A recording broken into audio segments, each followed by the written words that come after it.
Hello, wonderful people of the internet. Welcome back to another episode of Simuleos Panel 2. Yes, how are you? I hope you're having a wonderful day. And anyone who might be lurking in chat, hey, thanks for being here. So, what are we doing today? Okay, so let's just catch you up on what we did yesterday, just so in case anybody's wondering. Let me cd into projects, Simuleos, domain coloring, ls here, and let me just do Mirage, poly 2, I don't know, poly.png. Okay, so as of yesterday, we finished up the domain coloring saga for the next chapter of the algorithm archive. So we went through, we made a bunch of images like these. If you're interested in these images, we will definitely be making a video. Rather, the video is basically done. I just have some small scale editing to do.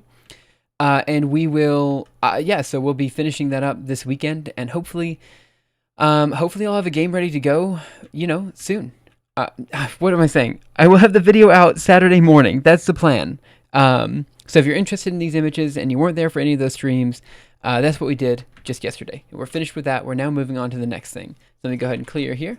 And let's talk about what that thing is, because I am somehow both excited and a bit nervous about what's going to happen with this particular, with this content that we're making. So let me just move this here. Okay. And let's move this over here. So, as you guys know, if I have a motto, if like any motto in life, it is that whenever you are given a sufficiently challenging problem, the solution is always to open another terminal. If you look at my screen, what do I have? I have a minimum of 3 terminals on every desktop at any given point in time, because terminals are the only way I interface with the world. I don't go outside. I don't, say hi to people. All I do is text people through a terminal window. That's all I do. And I feel like terminal games get a bit of a bad rap. So what do I mean? So let's go over here and let's play a very well-known game, Rogue. Okay? So here's Rogue. You're this little @ sign in the middle of a little box. You go around, you collect, here we just collect stuff. You go around and you fight hobgoblins and all that kind of stuff, right? So there's the ladder to move on to the next stage. Here's an emu down here, this E sign. So we just attack the emu over here. Hopefully you don't die.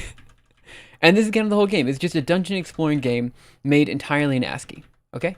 Now, this game's really cool. I'm a fan of it. It's not my favorite terminal game, but, I tend to like the aesthetic of terminal games more than I like the aesthetic of, like, super high-resolution graphics and stuff like that.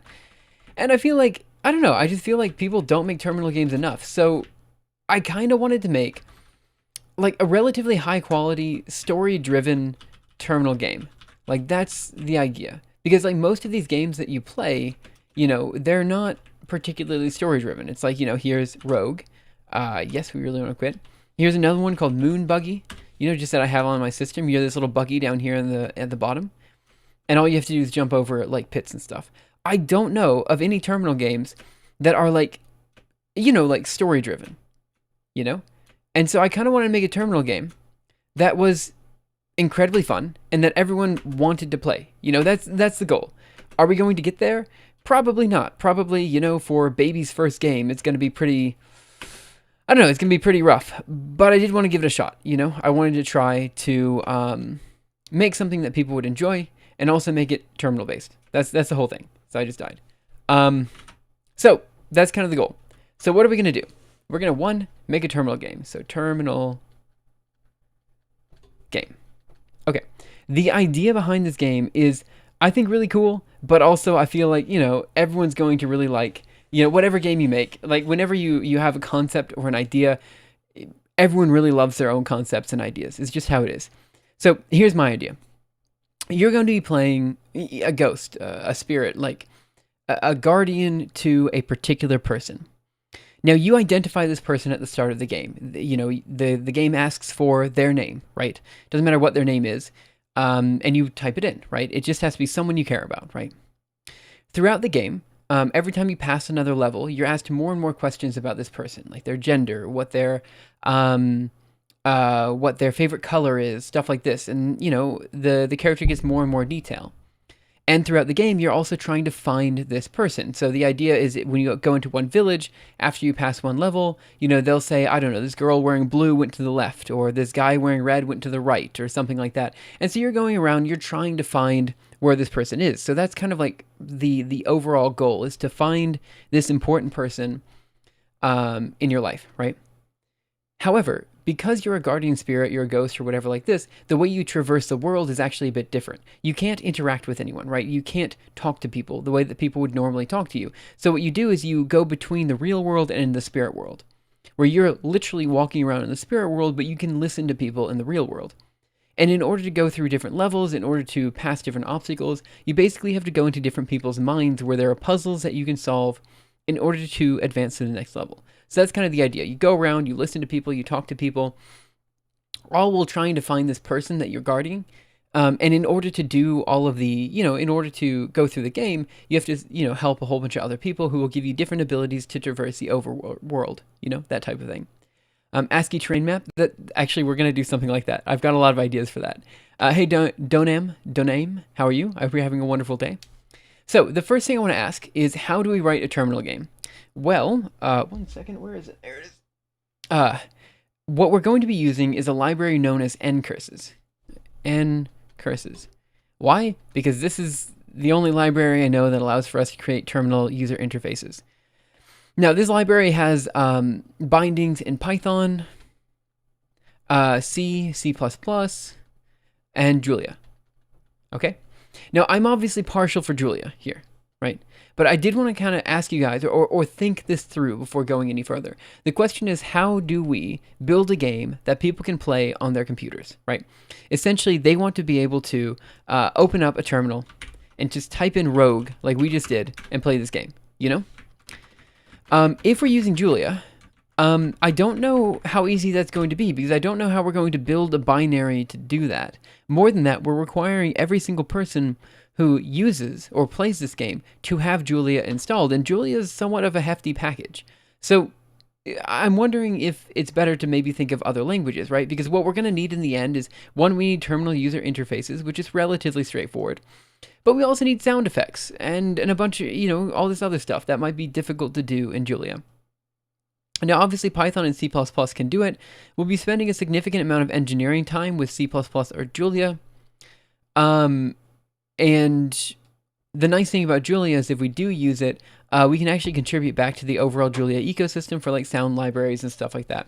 This will be the first ever terminal game written in Julia if we do it.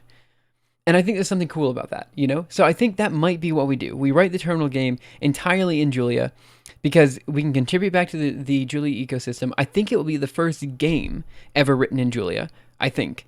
And I think that's pretty cool. So that's kind of what I'm privy to. If you guys are more interested in seeing Python or C++ code, feel free to let me know. But everyone knows that this stream is predominantly Julia focused, so I don't think that's going to be too big of an issue. Now, before going any further, I do want to talk about things that we've done before. Hey, Tommy2010. So let's go here to CD projects. Where am I going? 1 second. Projects, I think it's RTFM. Okay. Now, I did say there are disadvantages for using C++ or Julia. C++ has a disadvantage because it's going to be a lot of development time. Julia, too, will be a lot of development time, but at least with Julia, we can contribute back to the Julia ecosystem, so I'm slightly favoring this one. But Python doesn't have the issues with the large amount of development time, right? Right, except for this. So before, I've actually worked a lot, with terminal user interfaces, specifically to make games and stuff like that. So here was an attempt at a game that we called RTFM. The idea with this game was that you would read the freaking manual. So it's basically a way to teach. Programming and stuff like that. So if I just run, it was a very simple example. So if I run Python, let's do code parser.py. The way it works is, we show an example program in Fortran, and the idea is that it tells you every Fortran code begins and ends with a program statement. Be sure the name of the program is something you'll remember in the future. And we talk about the write statement, how it works, and we describe it. And you'll note that this text box down here is changing as we're going through this. So this is kind of like the start of a text box for any type of RPG. The problem is this happens. This happens a lot. And I don't know what... So I don't really like Python's ncurses implementation because it seems to be really fragile, and I kind of want to work on something a bit less fragile. So based on SDL, yeah, I can take a look at that. Let's go here, over here. Okay, you are actually considering not entirely derailing into building a statically linked binary releases system for... Wait. let me, based on SDL graphics. So let's take a look at this really quick. Oh yeah, definitely. You're right. You can definitely use SEL. Correct. The start of the Julia terminal game, I was here. You were actually considering not entirely derailing into building statically linked binary releases system for Julia. I might have wanted to do that. Someone caught me in chat. Like, that's the big problem, right?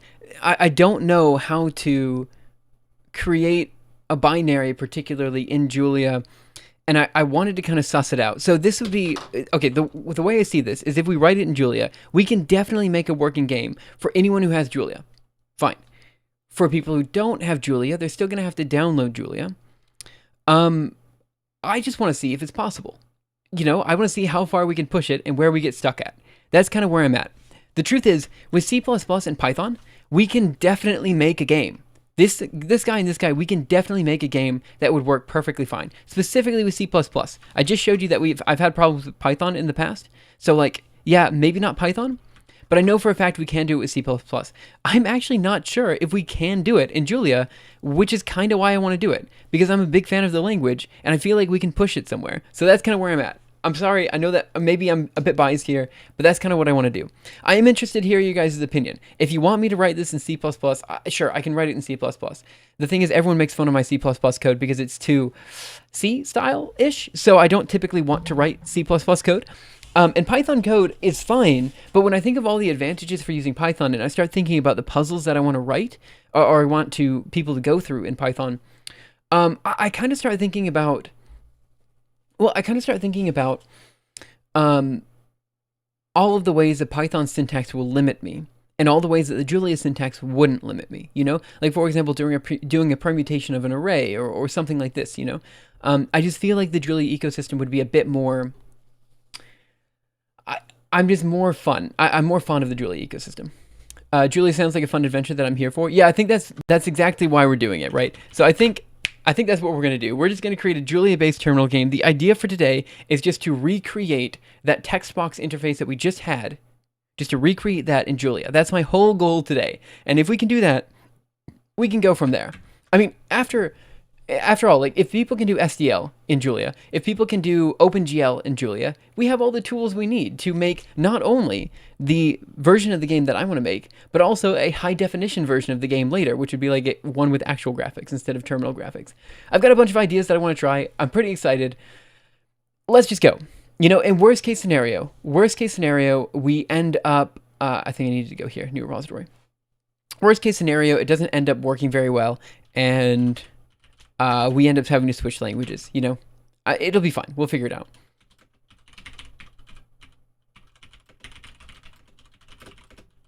Okay. So we're going to initialize with a README, make it public. Get ignore file. I don't know. Does NCurses support Perl? Probably. It could. I don't know Perl, though. Add a license. The license will be MIT. Sure. Why not? Yeah, let's go. Spectrum.jl. Oh man, this is gonna be lame. This is gonna be so lame. Let's go. Okay, so we're gonna cd, and then cd into projects, and we're gonna git clone this guy. Okay. So, could this have gone any other way? Oh, it definitely could have. CD projects. What am I looking for again? Let me think. CD projects. Spectrum.jl. Okay, so for now, we're just going to create... This isn't going to be an official Julia package. So I'm actually going to work on a development branch for now. So git branch, git checkout -b, and we're just going to call it development. I want to do it on a development branch just because I want to do it on a development branch. You guys can deal with it. So for now, you guys are just going to see basically nothing in spectrum.jl for a bit until we fix it in the development branch and we go from there. Hey, Trash Talk, how are you? So let's go. So we're going to make a directory, source, a cd into source, and I'm just going to create some testing Julia files to see what we can do. Returned fatal. Where did that happen? I'm sure. Fatal git repository. Thank you so much. cd into spectrum. Dang it. Remove dir source And now let's do cd into spec term. And now let's do git checkout. Thank you so much. I totally missed that because I'm an idiot. So let's now make directory source. Okay, we're cd into source. Now let's here. Let's go into vi. Vi specterm.jl. Okay, the first thing I'm going to do is I'm actually going to go over to text user interfaces. I did look into this a while ago. And we're going to take a look at what UIs are available already. So we're going to go to, let's see, text user interfaces here. And I think what I want to do is I want to basically create a manifest that will allow us to, use the most recent version of text user interfaces. I distinctly recall one of the arguments in favor of Julia was precisely that it was unclear if it could be done. Seems to be a bit unfair of the general purpose languages. That's true. Maybe with something like Fortran versus Julia, there would have been some debate. Yeah, you're right. I think I am somewhat biased towards Julia here because, again, I'm using it for work and I'm kind of interested in learning it a bit more. So I think this is actually, I think this is a good project that would push the Julia ecosystem a bit. Not like crazy, but a bit, And I agree, right? That's maybe not the best justification for using Julia, but making a game? Yeah, making a game. It's a terminal game. So we're just going to try to figure some basic stuff out. Okay, so what am I going to do? I need to figure out how manifests work. So we're going to cd back a directory into Klima, ls here, and let's go into vi project.toml. And I believe what I need to do is I just need to add a dependency here to my project.toml file. Okay, yep, cd package directory. And we're going to do vi project.toml. Okay, so this is me learning a bit about Julia because I don't actually know. I feel like there's a way to create this project.toml file, but I actually don't know it.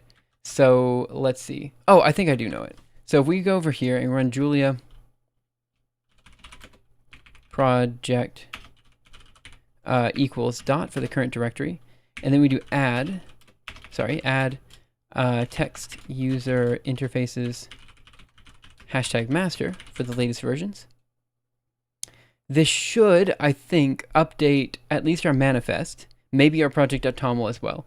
This is me. I'm not very good with the Julia ecosystem. How does it use XML2? Okay, so now we have that added. Let me control D, ls here. Yeah, so now we have a project.toml. If we go into the project.toml, yeah, we have dependencies, text user interfaces. Great, cool. So now we have text user interfaces available. cd back into text user interfaces. And I'm just going to mess around a bit and get some sort of example working. Okay, so what do we want to try first? Let's try, I really only need the curses library. I don't really need anything else on top of that. So what happens if I just go into vi tic-tac-toe.jl, and let's try to learn how we're going to use this text user interfaces for our specterm.jl. So cd specterm source vi specterm.jl. And let's go. So first of all, using text user interfaces .ncurses. I think I'm gonna have to do this. So we've got the first bit written. So now we have ncurses available. Now I am gonna be honest. One thing about using this library is that it's gonna be horribly documented. Like it's probably not gonna be very useful at all. So what I'm going to do is I'm also going to open up another terminal here. We're going to make this large, move this right over here, and we're going to have a separate terminal available because, again, like my motto is just to open up way more terminals than necessary. So let's cd into projects. What am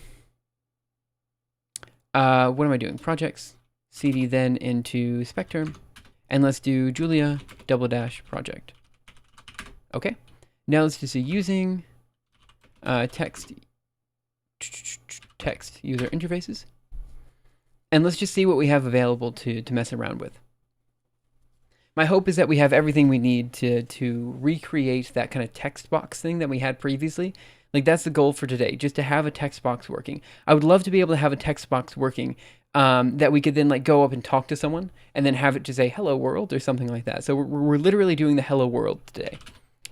I don't know why I typed in ls. So text user interfaces.ncurses. Ncurses color pair. Ncurses, what do we have here? So we've got, let's see, a blink, a bold, a color. I'm going to say this is all we need, I think. Okay, so let's go here. And I think I'm going to model this after the Python code that we already have. And just hope that everything exists and that we can do everything that we want to do. I don't know how this is going to go. Like, I'm actually genuinely worried about it. Also, like, I'm not a game developer, so like there's going to be a lot of stuff that happens that I'm going to be like really iffy about as we go through this. But hopefully we'll figure it all out together, you know? Also, like, I'm genuinely convinced that no one cares about terminal games. So, like, this is going to be a weird thing. Like, I can guarantee you, well, okay, maybe I can't guarantee you, but I highly doubt there's someone else on Twitch making a terminal game right now. So I think there's some novelty in that, you know? So I'm hoping people are okay with that. Okay. So this particular example that I have for tic-tac-toe is not helping me at all. I have no idea what any of it means. So let's just go here and let's just use the curses backend and go from there. Is Julia good for metaprogramming? Like, does it have macros of reflection? Yeah, definitely. It's really good for metaprogramming. So we're going to cd into projects, rtfm, ls, cd into source. Else here, let's go to vi code parser.py. Oh gosh, what is this doing? So we have parse. Should I just recreate rtfm?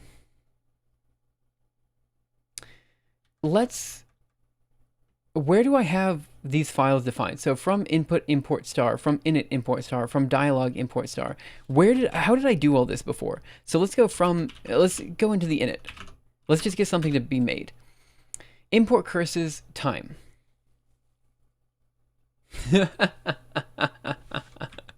I made this so long ago, I don't remember any of it. Oh gosh. Don't use syntax highlighting? No, I don't. Sorry about that. I don't know if that's possible in VI. If what's possible? Metaprogramming? I mean, maybe not in VI, but it's definitely possible in like the Julia REPL and Julia as a whole. So I guess we'll just see what exists. So here we're going to do, what am I looking for? So I'm looking for, I'm going to create the exact same thing that we have over here. So I'm going to create function, and then we'll workshop it. Init BG, which just stands for init background. End here. And the first thing we do is we say background is going to be equal to curses. So I think I just want to do init scr. Does that exist? So we're going to go over here and init scr exists. Nice. Good. Okay, so we're going to keep going. And if we can get the init, don't you need the M for that? The M. What do you mean the M? Sorry about that. Okay, so curses. I guess it's going to be, do we also have a start color?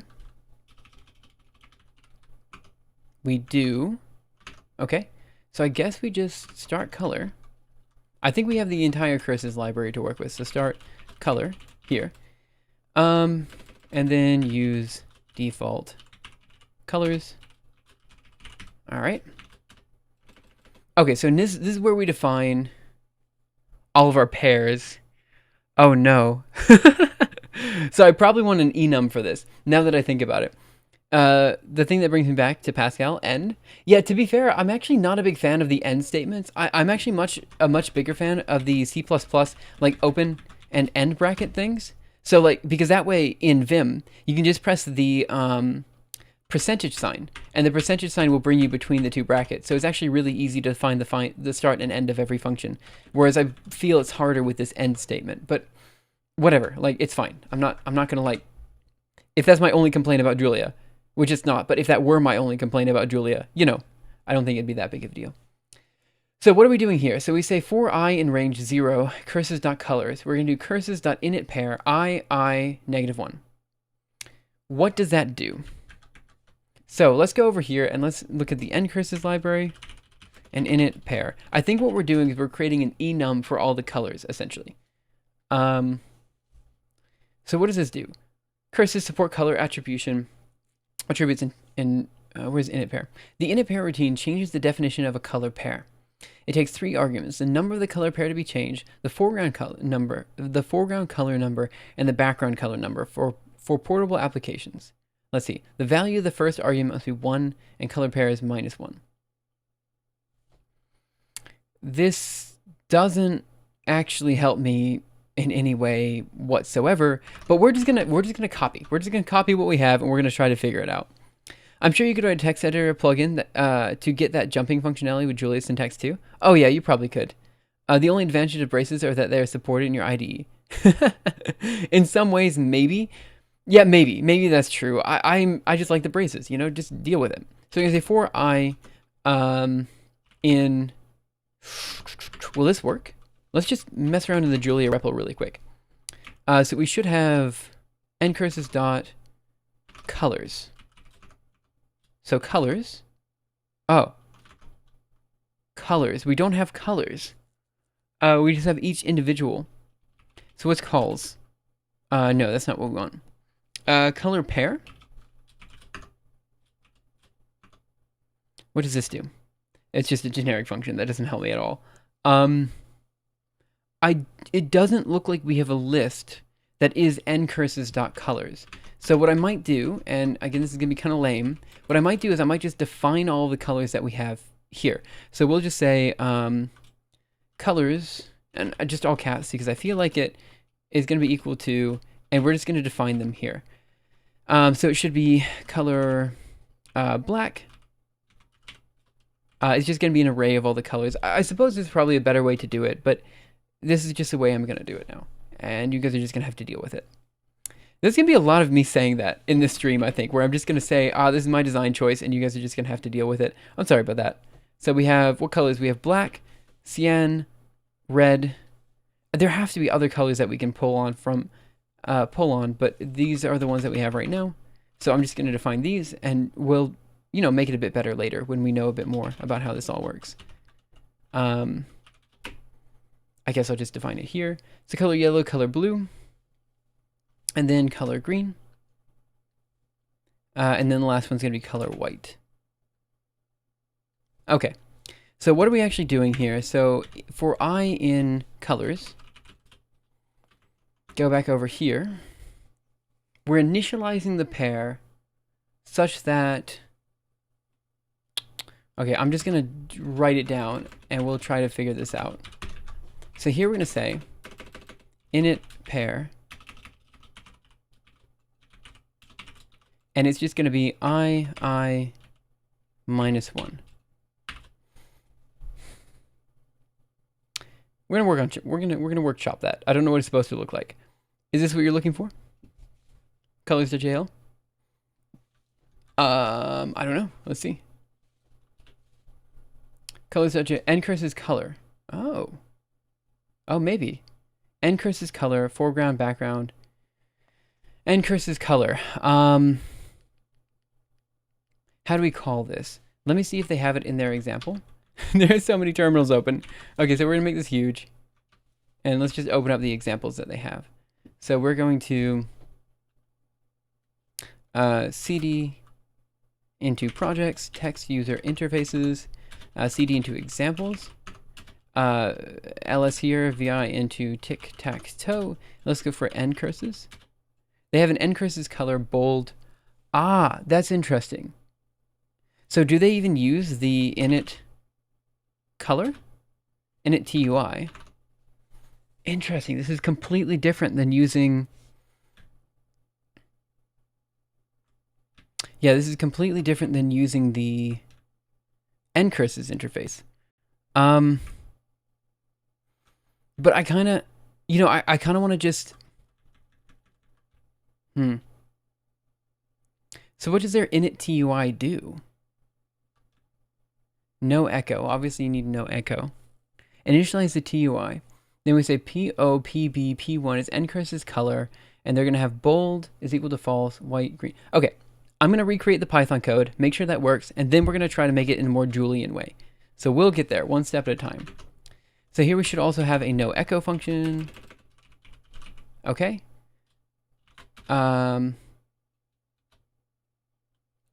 then we're going to say C break. And then at the end, we're going to say, what do we have BG? So it should be BG dot keypad 1. And then at the end, we just return BG. So that should be our init background. And hopefully this works. Maybe tmux to split the left terminal for information and keep the middle for writing. No, I like it this way. I prefer having multiple terminals to one tmux session. And the reason I prefer that is just because when you open up tmux, you have no guarantee of what the width of each column is. And so here we have a guarantee that the width of each column is 80. It's nice to make sure that at least the width is 80 and stuff like that. I just don't like tmux. I prefer multiple terminals to a big tmux session. There are some exceptions to that, but that's generally what I do. Okay, so init background should work. So if we go over here, right, and we do, I guess we just write here and we do cd back. Oh, no, actually, Julia _project equals dot, and then we just do include, where are we? Spectrum.jl. We should have an init background. So if I run init bg, what does this do? Null library handle. Stack trace. Init bg at line 5. Ncurses functions .jl 122. Source. User share Julia. So it doesn't like line 5. And that is init scr. So I guess the more Julian way of doing this would be to do init tui. So what happens if we do that one? So we don't have a background. What I don't like about this is it doesn't allow us to do, as far as I can see, their tui does not allow us to do, it has us create these windows. Oh, actually, maybe that's fine. What are these tildes doing? These are just like widgets that they just define.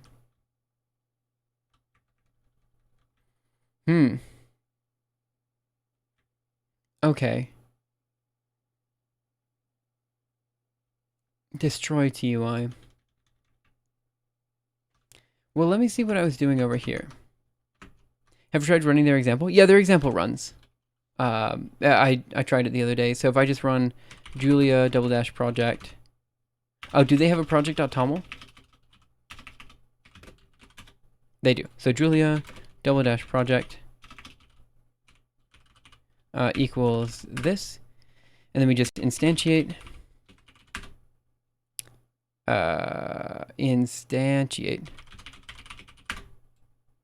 okay, then it should, yeah, give it a second. Then if we just do include tic-tac-toe.jl, it should run just fine. Just give it a second to precompile.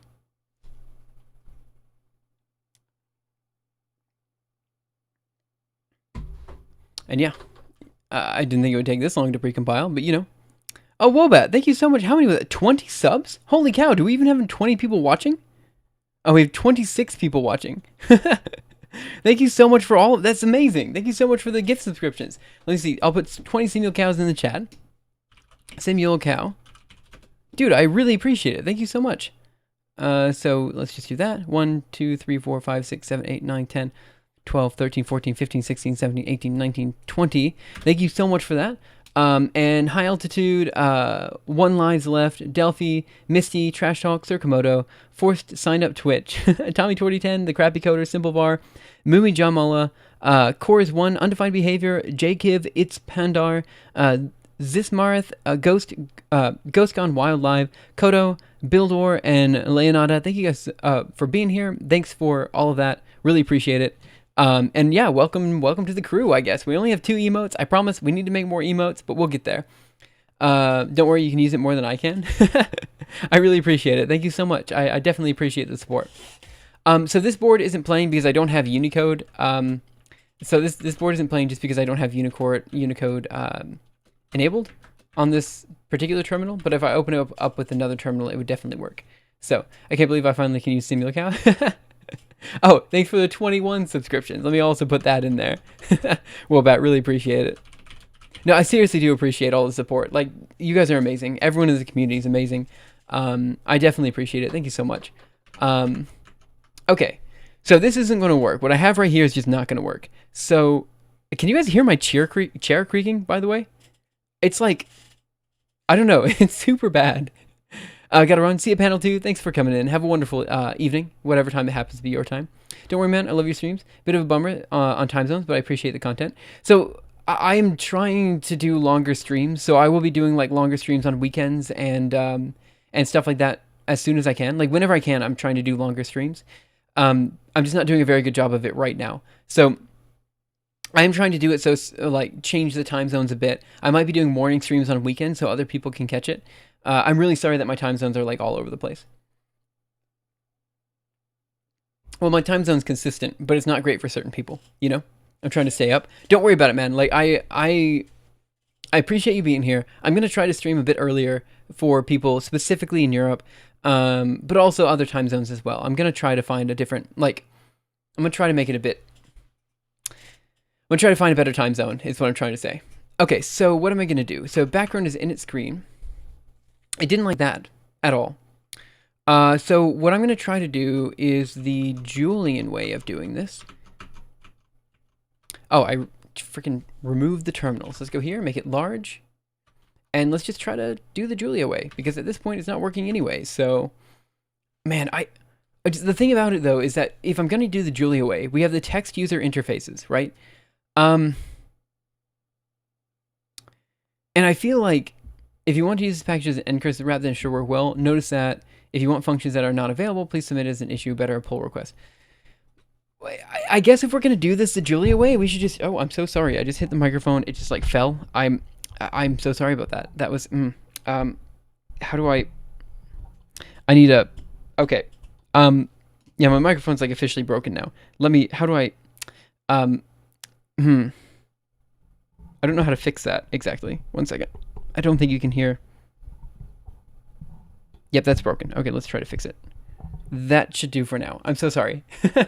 I hope that wasn't super annoying in the microphone and everything. Okay, so we have this package wraps the C library and curses and provides a Julia-like API to build text editors. So what do you guys reckon?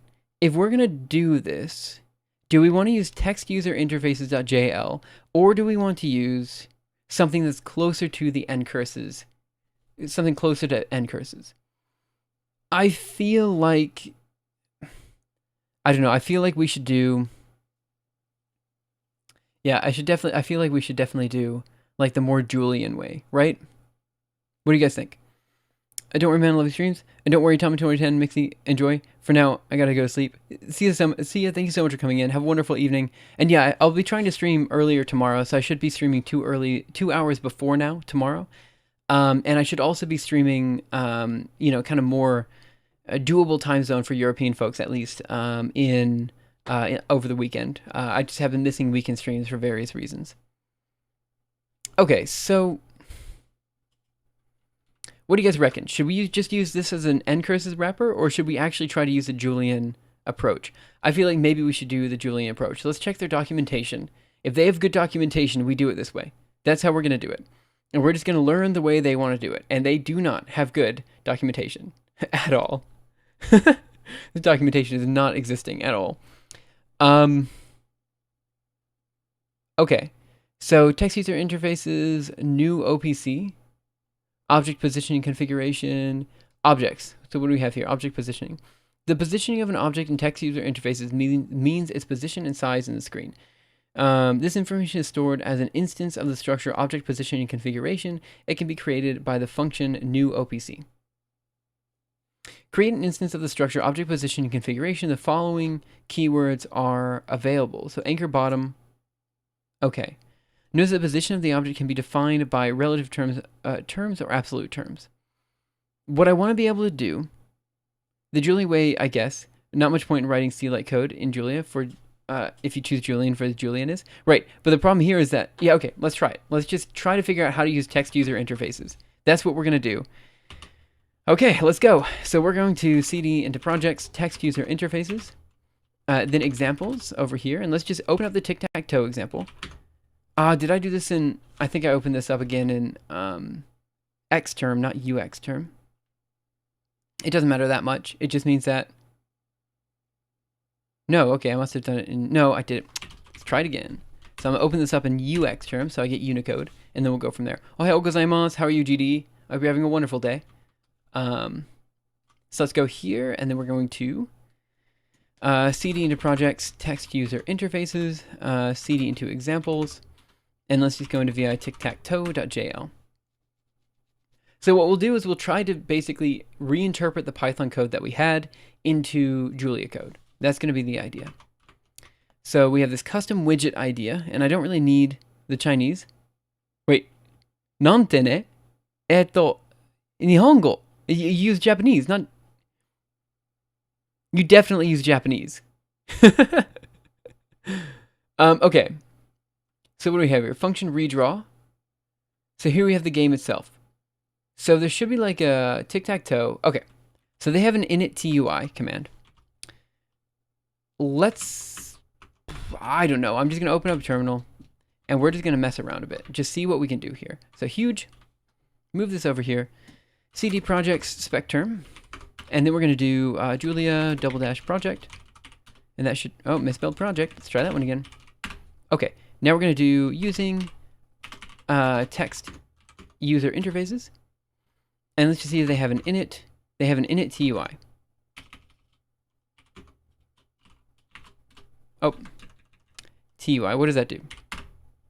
That does bool true std screen pointer text user interfaces end curses wants next window.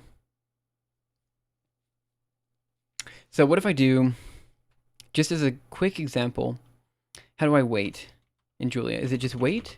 Wait 1? Sleep 1? Okay, that sleeps for 1 second. So let me try function check TUI. And in here, init TUI.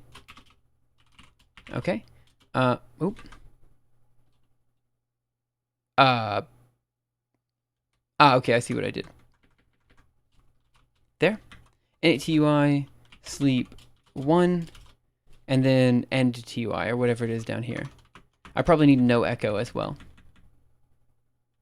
What do we have? Request focus. Where's their end TUI? It should just be destroy TUI.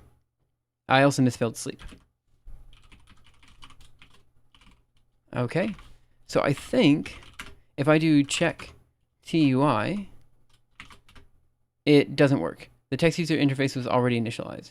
Okay, so let's do destroy TUI. Destroy TUI not defined. Oh, that's because I misspelled destroy. Let's try it again. Hey, Viren, how are you? Okay, so now we're going to try this function check TUI. It did nothing. It didn't even show. Okay, so let's try creating the function again. And maybe I do... what do I do? Oh.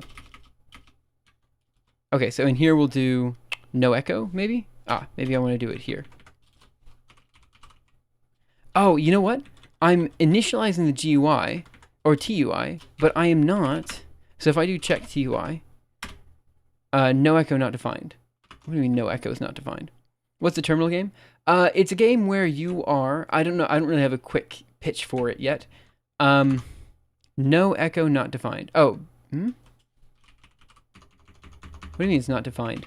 Oh, it's probably because it's end curses dot no echo. I gotcha. So as a quick pitch for the game, the idea is that you are you're basically a spirit, and you're trying to find, you know, a person that you care about that you want to protect, right? And because of that, you end up going, you know, back and forth between the real world and the spirit world in order to not only find this person, but also help all the people out along the way. So it's kind of like a puzzle game, something like that. It should be relatively straightforward. So I think the TUI is being initialized, but the problem is we're not initializing a background, right? So what I want to try now is I want to try to define a widget, I think, that completely encompasses the whole screen. So I think that's what we're doing next. So we have create window with container. Okay, so that's this guy in here. I think if I just grab this line and I go back to our check TUI function and we just go in here, 1 second, and we add this widget window. Now let's see, so create window with container. I screwed up. Okay. So border true, height is 18, width is 60, top is 2, left is 2. What happens if we just do this? Okay, now we run check TUI again. It did nothing. No method matching create window. Okay, so create window might have been defined in here. Oh, create window, what? Do I specifically need to use using text user interfaces.end curses? Misspelled using. Let's try it again.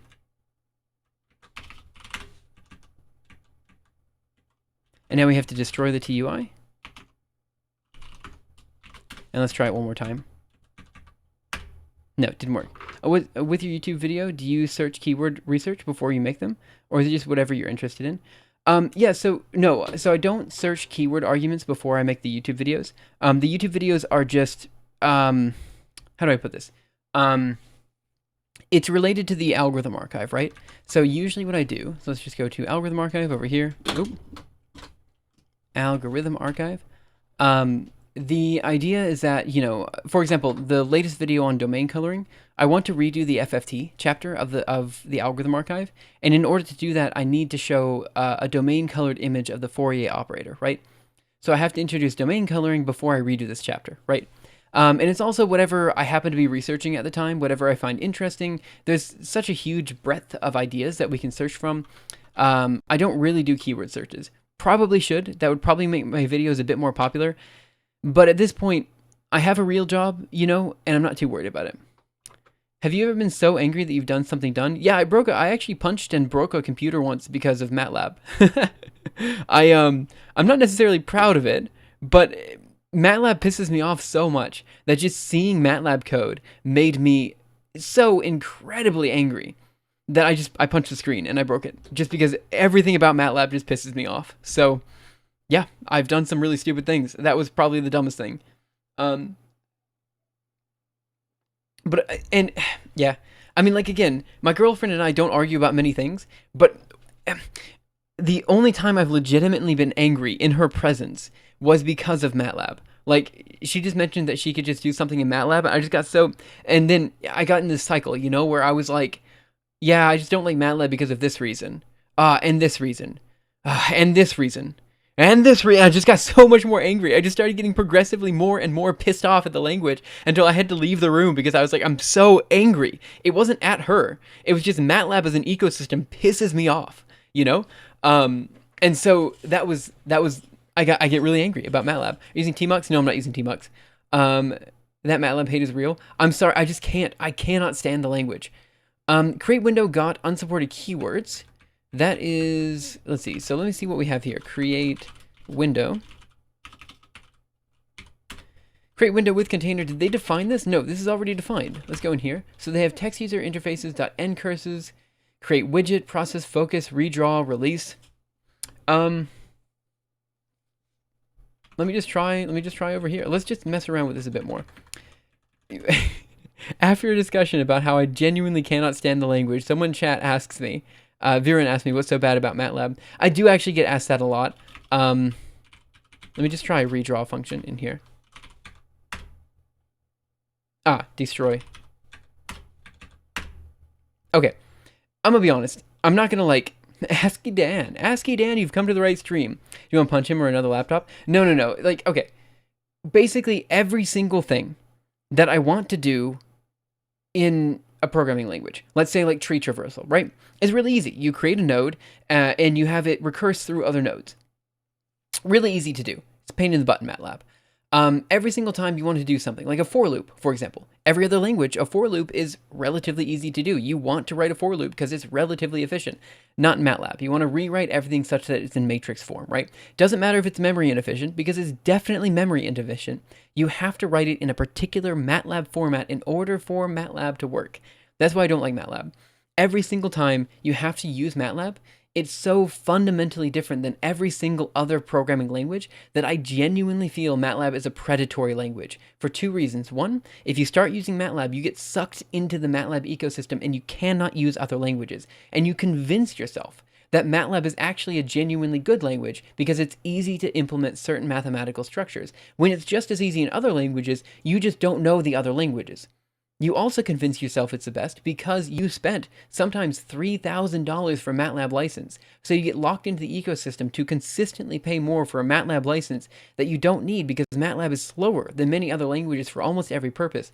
But because you're so sucked into the ecosystem, you can't leave, you know? So not only is the syntax so dramatically different than every other language that it is frustrating, but also it's predatory. You're stuck into the language and you have to pay for it every year. So it's like, it's just like there's little things like the fact that every function needs its own file, or the fact that like the not equal sign is a tilde equal instead of an exclamation mark equals, or the way arrays work, or all this kind of stuff. It's all just different. You have to know the MATLAB way to do it, and if you don't, well, you can't use MATLAB, you know. And then everyone else is arguing that MATLAB's the easiest language in the world when it's just everything is so MATLAB specific. It's hard, you know. I'm sorry. You're right. Lua is also tilde equals. That's not. It was an example of things that are just slightly different about MATLAB to other languages. I do genuinely get pissed off about MATLAB, and I do genuinely rant about MATLAB a lot on stream because I just don't like it. But I will also totally admit other languages like Julia, Fortran, every language has its quirks. Every language has its quirks, you know? And you know, you get used to the quirks of that language, and then when you see the quirks of other languages, you get pissed off. That always happens, you know?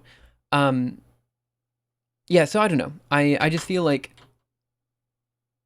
yeah, I see that as approximately equal. That's exactly what I see it as too. However, Haskell's like slash equals, I see that as a matrix division equals, so that also looks a bit weird to me. Point is, there's just a bunch of things about the MATLAB ecosystem that I think is predatory. I think it's just downright despicable what they do. Also, if you've ever used MATLAB no desktop, no splash, it will open up the MATLAB REPL, like what we have here. But the MATLAB REPL works remarkably different than the REPL in any other language. That is to say, if you're using the MATLAB run eval print loop thing, or the REPL, and you edit a file, that file will not be counted in that instance of the REPL. You have to actually turn MATLAB off and on again in order to run that new file that you've edited. There's a bunch of weird things like that that just don't work appropriately. Like, it's full of bugs. It just never works the way you want it to.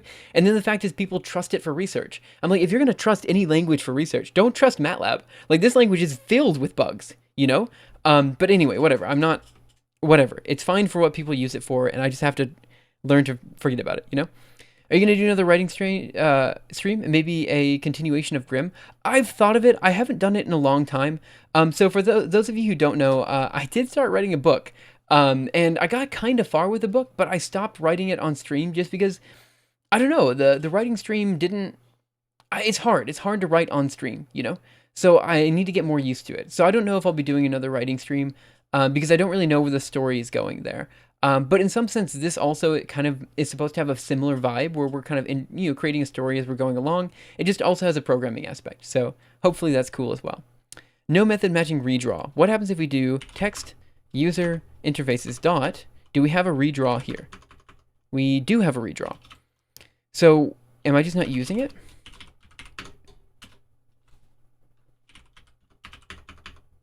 Okay, now we have it. Okay, so for some reason I just didn't have the... So now if I run check TUI, so let's do destroy TUI, check TUI, a no method matching redraw. Redraw? What? Oh, it has methods associated with it. Methods. Ha. 4,500 people are hiring to build MATLAB. Kappa, who are they hiring? Look, again, I go on so many rants about MATLAB. My New Year's resolution was to go on fewer rants about MATLAB. That was my thing. What about R? I don't really have a big opinion about R because people didn't use R around me. I feel the same about R. Yeah, everyone has that language that they hate. It's just so hard for me to get things done in MATLAB. Like, every single time I try to do something that's like super straightforward in any other language, it's just hard to do in MATLAB, which is why I don't use it. You know, like I can't do what I want to do in MATLAB. And then everyone else kind of like, they look at me and they're like, how can't you do it? I'm like, because it's just a bad language. You can't do tree traversal in it. You can't do, it's hard. I mean, you can do tree traversal, but I mean, here, I can show it to you, right? Let's go to tree traversal here in the algorithm archive, and we go to Matlab. Matlab. You have to use like weird non-Matlab-y things to get it done. Like, it's not how you typically think of it. You know, you have to create specific nodes. It's hard, you know? So anyway, thanks, high altitude. I appreciate that. I do need to get back to work. So let's go. Again, today we're just trying to figure out how to get this to work. So I think what I'm going to do is I'm actually, I just deleted the terminal. I didn't mean to. Let's try it again. Huge. Move this over here. Sure, that'll work for now.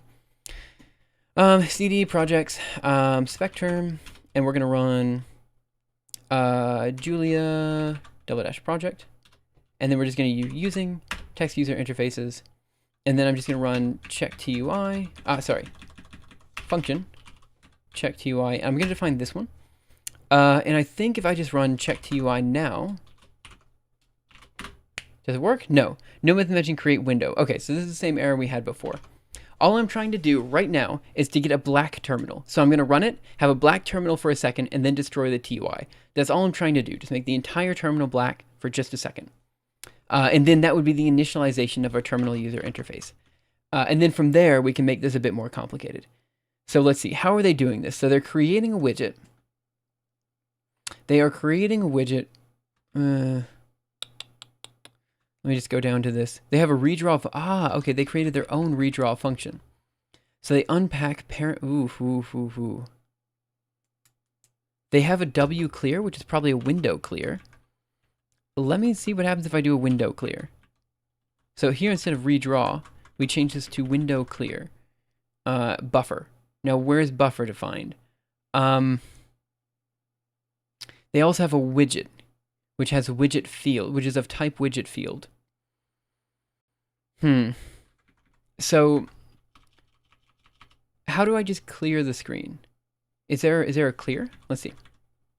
So I'm going to do text user interfaces, and then we're going to do dot and see what we have available.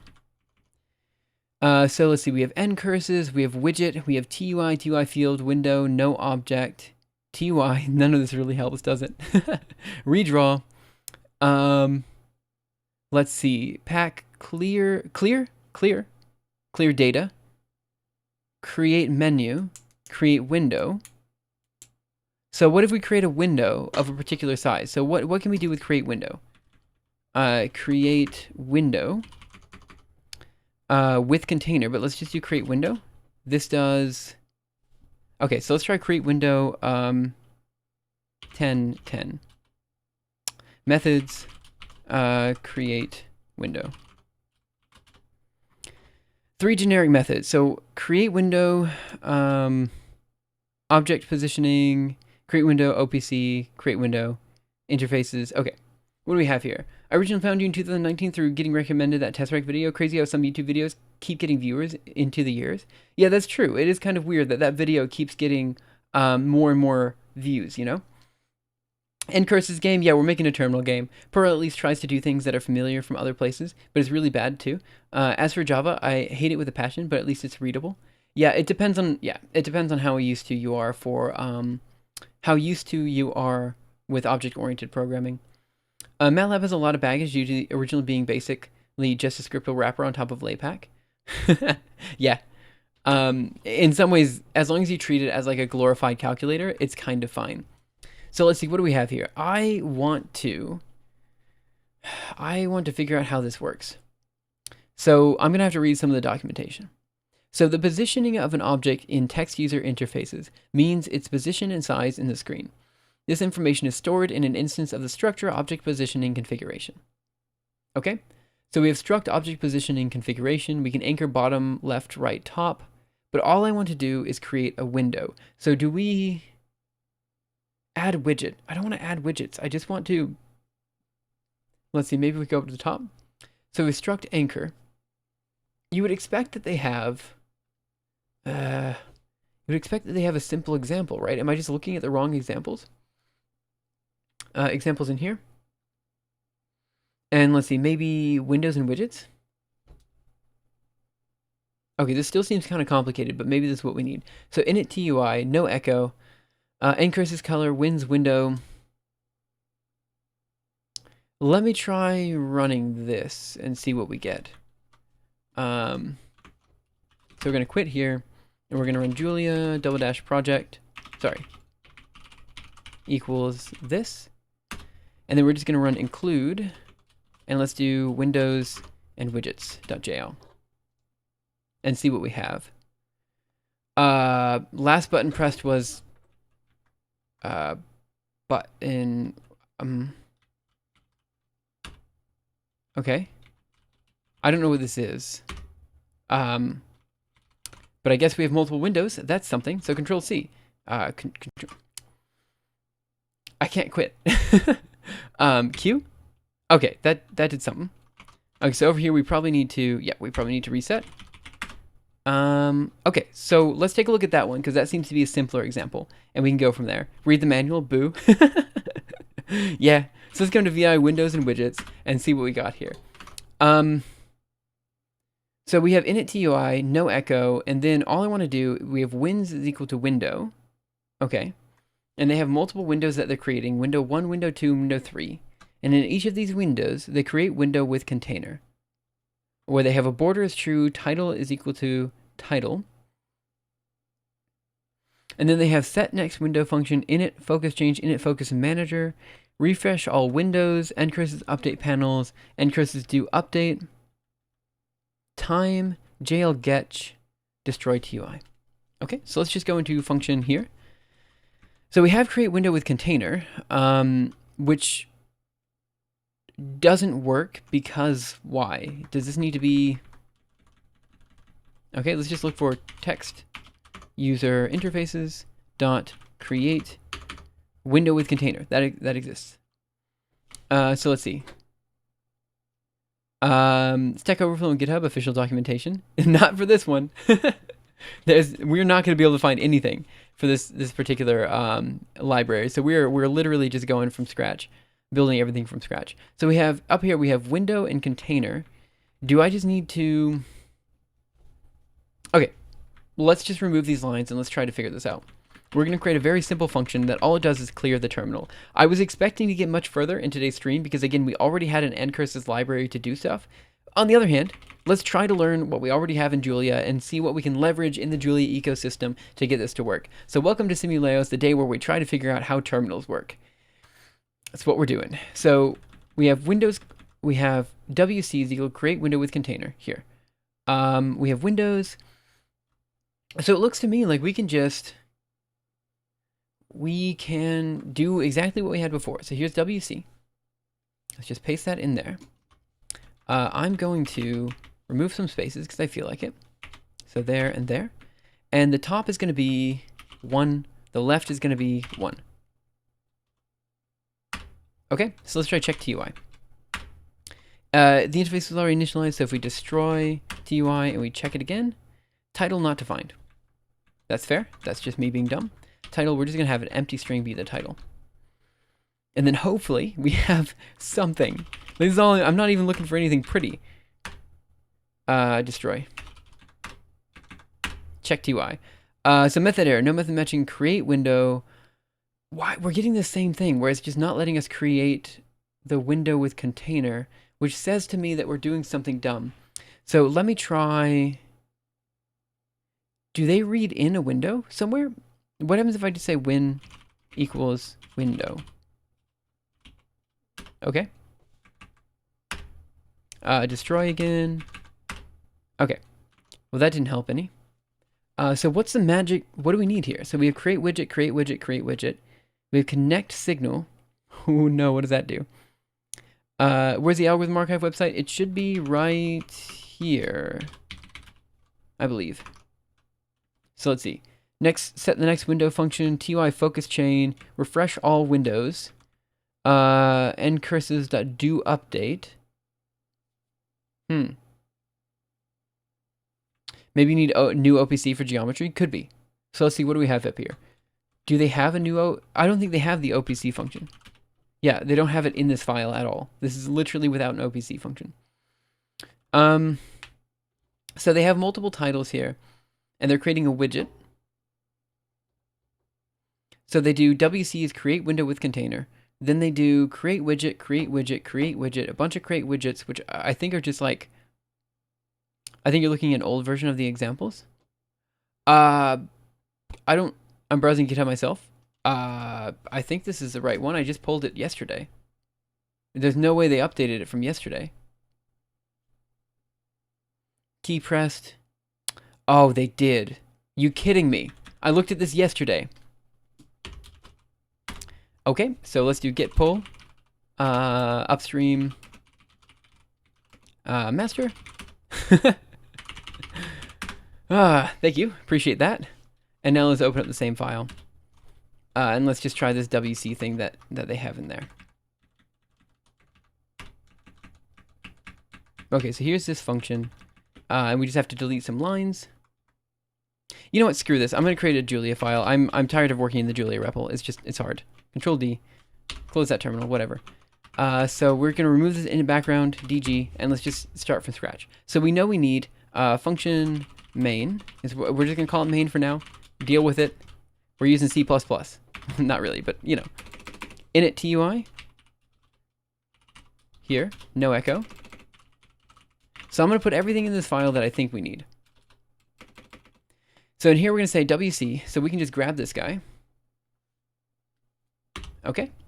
Let's remove some spaces. Maybe something like that. Man, the spacing here is really weird. Anyway, that's fine. And we're just going to define this as 0 and 0. I don't know, it probably is Julia, so it probably starts counting as 1, but I'm not going to worry about that. So now we have our WC. We're not going to create any widgets. We're literally just going to draw something. That's it.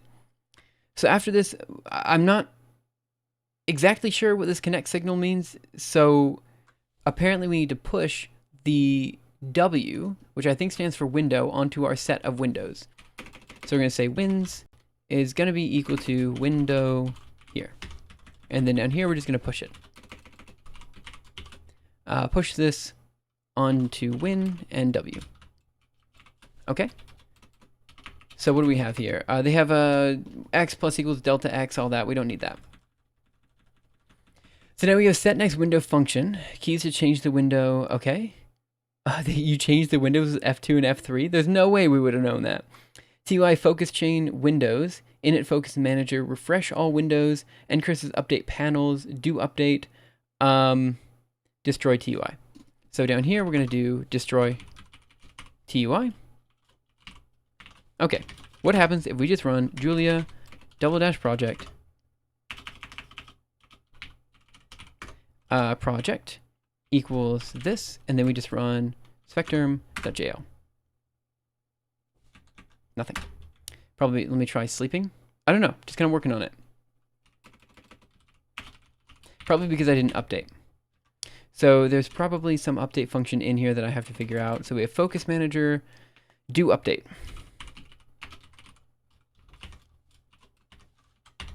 Okay, try that.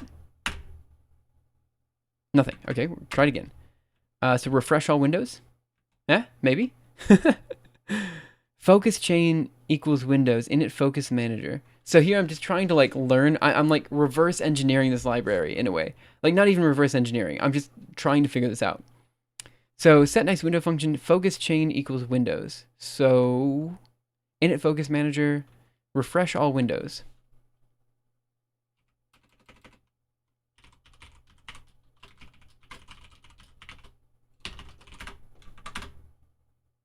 Dang, okay, V spectrum. Okay. So the new OBC is going to be 001056. We have a border is true, title is title. We have ncurses do update, update panels, refresh all windows. I guess the only thing I'm missing is the refresh all update panels, right?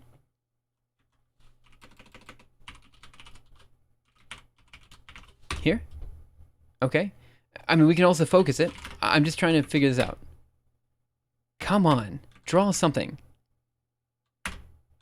Okay, so we're just gonna keep going. Luckily, we're not running into any issues so far. Oh no, you kidding me? You kidding me? I didn't run main. That's what I'm trying to do right now. I'm trying to create a very simple example. So this is, I think this is the simplest example I could create. We get title not defined, which is totally fine. We can get there. So vi spectrum.jl. So I'm gonna change this to be just a blank title. I just forgot to run main. So what I'm gonna try to do is comment this out in here, and I think all we need is do update. And load error when not defined.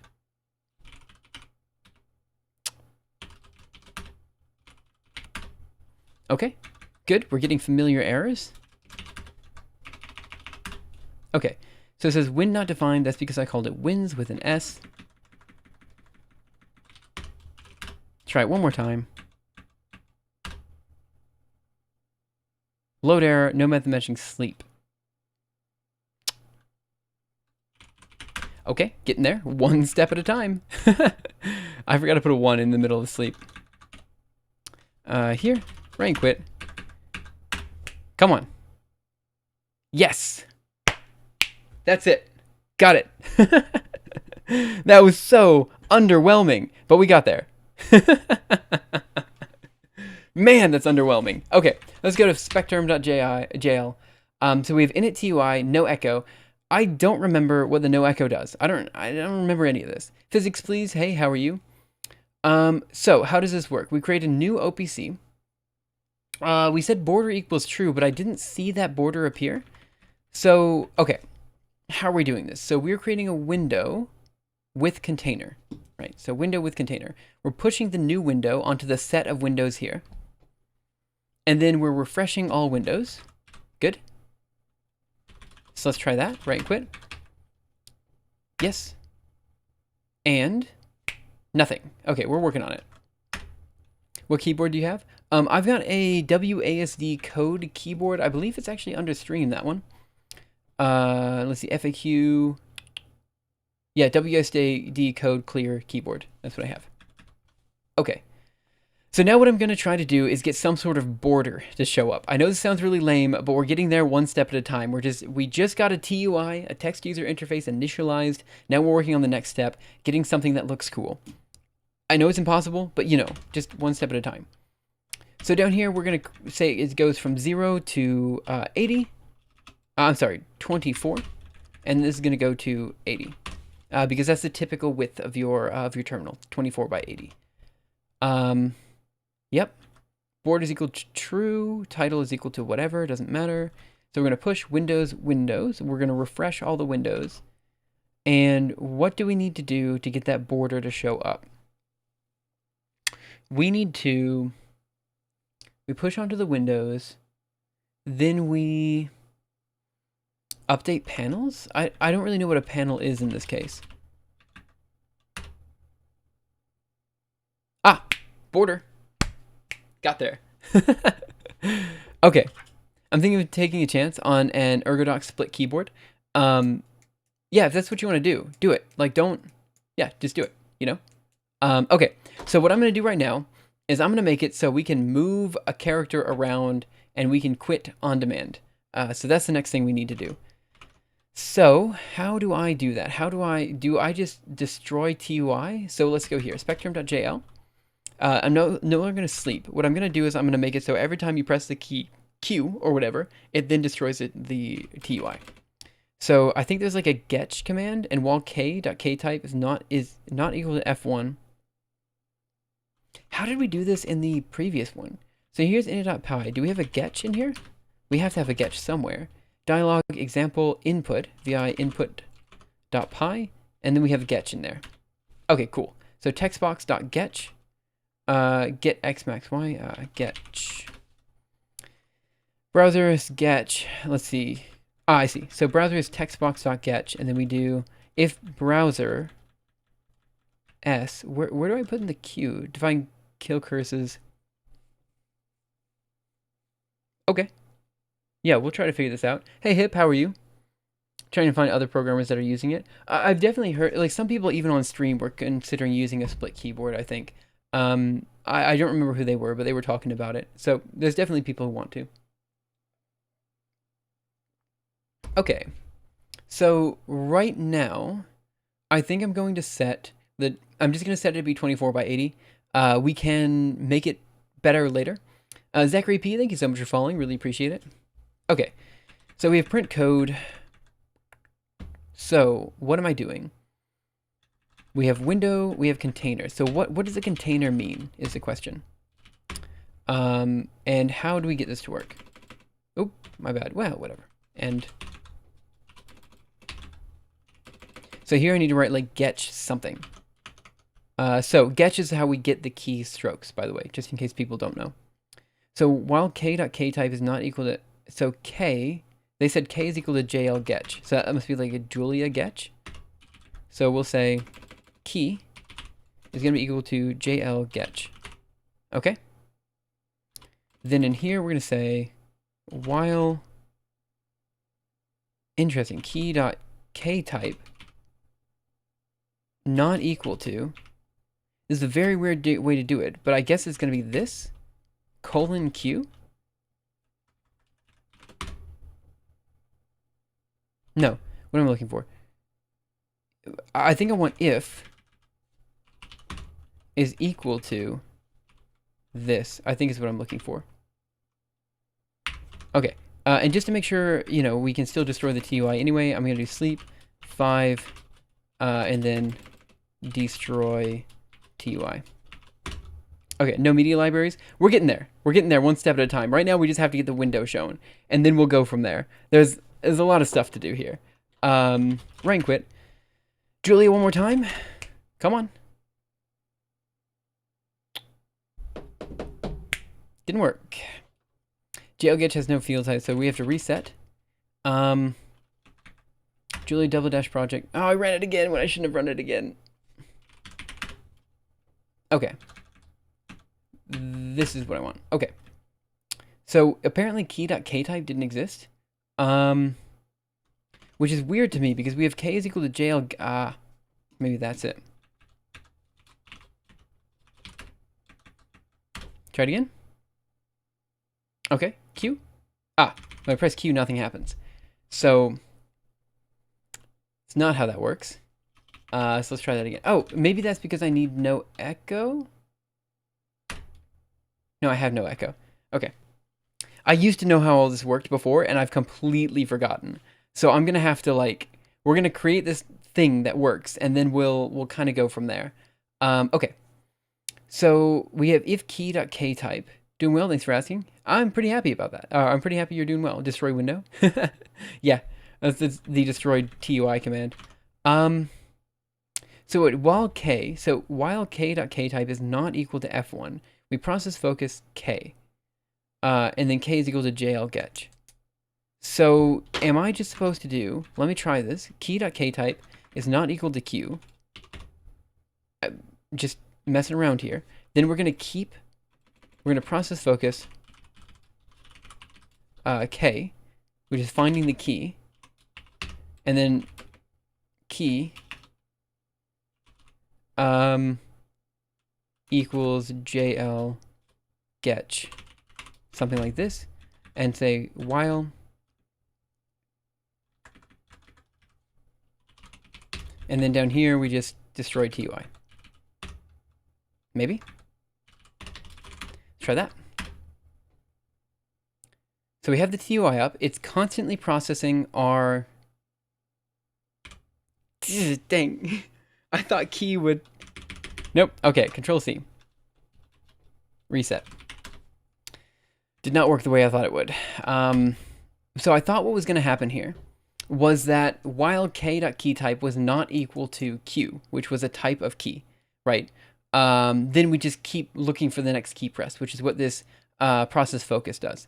Then we say key is equal to jl_getch, which is grabbing the next key press, and we just keep looking for the next key press. That's all I thought we were doing. Didn't happen. That's not exactly what was happening. So I guess what happens if I change this to an F1?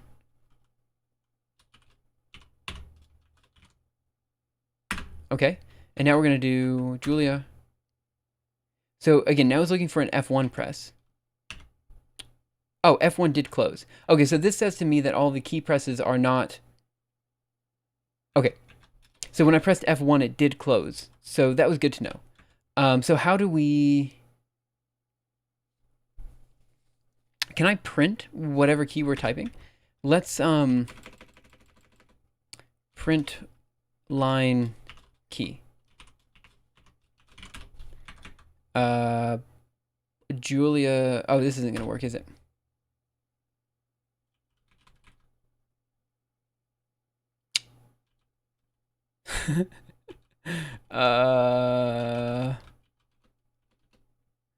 Okay. Oh, I see. It's just a string. So let's F1.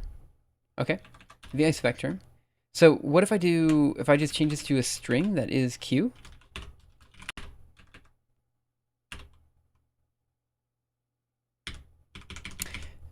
No, that didn't work. Yeah, that didn't work either. Okay, let's see if we can figure out how getch works. Is JL getch specifically from this package? I hope not.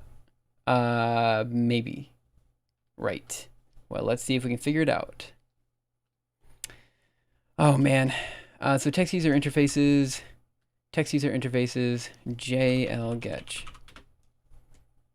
Yep, it is specifically. Oh, they have a W getch. Well, JL getch is the Julia version. Hey, Anakin Luke, how are you? Hope everyone is well. Yeah, I think everyone's doing okay. Is JL getch blocking? It clearly is. Need a loop so that it keeps checking if you press a key. Yep, that's exactly what's happening. Have you ever coded a ray tracer? I have done one before, but it hasn't been, like, I haven't done it in a while.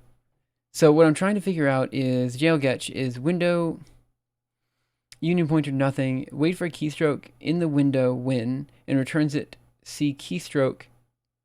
If win is nothing, then getch will be used instead of wgetch. If win is nothing, okay. So that should be fine. And I think you're right. I think I want to do if getch while or something. Okay, so right now we know that this works, F1. We know that that works. But I don't know how any of the other, like how do I know what key is what? Like, that's all I need to know. Like, why does :Q not work, but :F1 does? You know? So I just need to know what all the possible return types are for JLGetch. So I guess maybe I just go in here and I find that out. So let's go to text user interfaces, edit on GitHub. I have it here. Let's see if we can find JLGetch in the source code. So submodule types, widgets, windows, logger, maybe? Try key.value. Oh, okay, maybe that's what we want. Yep, let's try that. Thanks for that. So if I do this, let's see what happens. So we're going to do Julia double dash project. This should create... Yeah, okay. Thank you so much for that. That's exactly what we need. So now we can quit out of that, of the window. Cool, cool, cool. So now what are we going to do next? So we have the ability to create a giant bordered window. That is somehow impressive, even though it's not impressive at all. So I guess, how are we going to do this? So where do we want to go at this point in time? I think what we want to do is we want to be able to move. So we have two things that we can do. One, we can create a text box. Two, we can get people to move around. So I think the next thing I want to do is just to make it so our little cursor can move around. That's all I want to do next, just to make it so the cursor can move around. So that's my next step. So let's go into spectrum.jl. And let's just mess around with it a bit. So we have function main. And what I'm going to do is I'm going to call this a background window. So it's going to be background window and background container. Okay. And we're just going to, give these guys some spaces. They like some space. Oh. Over here. There. Okay. So we just gave it some spaces. And now we have a background container, a background window, and we're going to push the background window here. Okay, so now we need some sort of game loop, right? Because right now we're only updating, we are only updating like at the start, and then we don't update anything anywhere else. So I think what I want to do is D for D, and we're going to put that inside of here. Okay.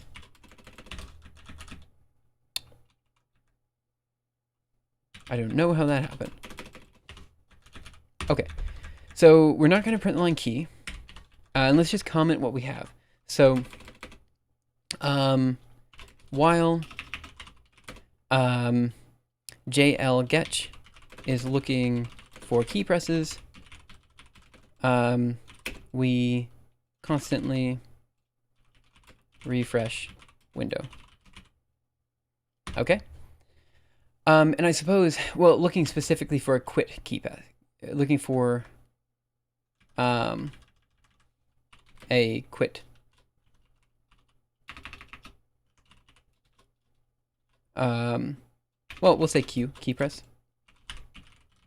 We constantly refresh the window. So that's kind of what we're doing here. We don't have to push it. We can just leave the pushing up here. And right, so we'll refresh all windows, update panels, and then do the update.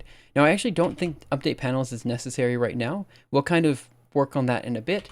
So this is slightly better. It's not that great. We'll keep making it better, iterating on it as we go along. So the next thing we want to do is I think we want to create an OPC, which would stand for some sort of character, which his or herself will be a an object. Okay. So now we're going to create, so this is for the background.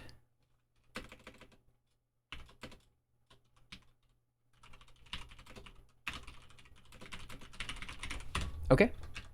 Do you want a character first or color profiling in a given space? We'll do color profiling in just a bit. Okay. So we have no init TUI, destroy TUI. Okay. So now we're going to create a new character. Oop. And what are we going to call it? So we create window with container. Now, I don't think we want the person to be a window. I think we just want to move a character around, right? So I think we can just create an OPC. Now, again, I have to figure out what an object is here. So a new OPC. Let's see. We should be able to give these guys a position. And how do we update an OPC? See, this is the problem. This seems to be built mainly for, like, I want to move a character around is what I want to do. So we have height, width, top. And this is where it might be useful just to have an idea of an object, but we'll go through this in we'll figure it out in just a second. So anchor bottom, anchor left, right. Yeah, this isn't what I need. I don't need an object. Actually, object positioning configuration doesn't seem to be that useful right now because I want to move things around every time you press a button. But they have anchor bottom, left, right, top, middle. Then they have top, left, height. Absolute position of the object's top side, absolute position of the object's left side. Ah, okay, so maybe this is what I want. So object position and configuration. How do I put content into this? So, new OPC, anchor top is equal to anchor A, top. So how do I just draw a character on the screen? That's the next thing I want to do. Just draw a character on a screen.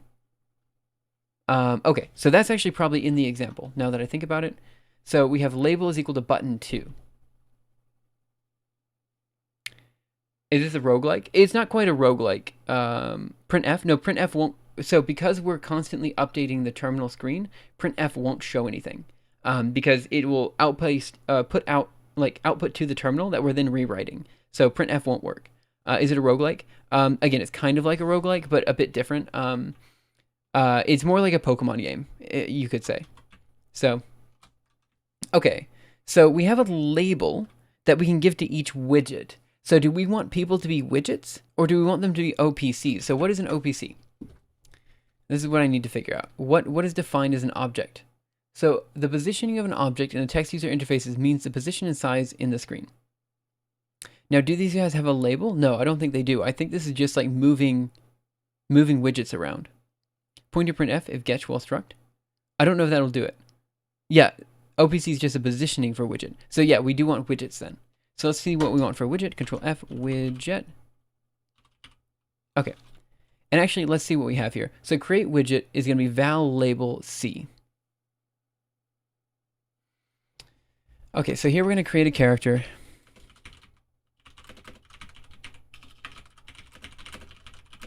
So we're going to create a character that moves around. And we're just going to keep going. So let's change that there. Okay. How do we put this widget in anywhere? So we're going to say... Okay, I see what you're saying. Right. Okay. So this is going to be value of button. Now, what is button defined as? Value of label. Oh, okay, so that's the value that we're putting into it. So we're going to say, I'm going to call it person. Or character. Not character. So we'll say person. Because character, you know. Okay, so we're going to say person is going to be equal to, and it's going to be a create widget. And in here, we're going to give it some sort of value, which is going to be equal to the label that we give it. Okay? I don't know what C is. What is, oh, C is the container. Great, so it's going to be within the container of, gotcha. So it's going to be within the BG container. Okay, that seems fine. So it's going to be within the BG container. And then we just need to give it a new OPC, which is going to be its object positioning. So new OPC. And in here, we're going to give, I don't think I want all of these in there. I think I just want to give it a, let's see, so let's go to the object positioning in here. Everything's an optional keyword argument. So let's just give it a position on screen. And we're going to define that position as its top is going to be equal to, no, we're just going to say top is going to be equal to T. And its left is going to be equal to left. L. I'm not going to worry about it too much. And we're just going to define T and L up here. T is going to be equal to, we're just going to define it as 1. And then L is going to be defined as 1. Okay? And so now we have to give it a value. And the value is going to be, a label is what we need to give it. So label is going to be equal to, I'm just going to say it's a character S. Okay? Eats a tick. What language is this? This is Julia. NPC is equal Deathlord. I don't know how that's related. Okay. So the label is just going to be an S. And I'm not going to give it a color or anything right now. The style is going to be simple. Okay, let's just see what happens if we do this. So this should create a person at position 1, 1. Right and quit. Julia -- project. Load error. No method matching create widget val label. Okay. That's my bad.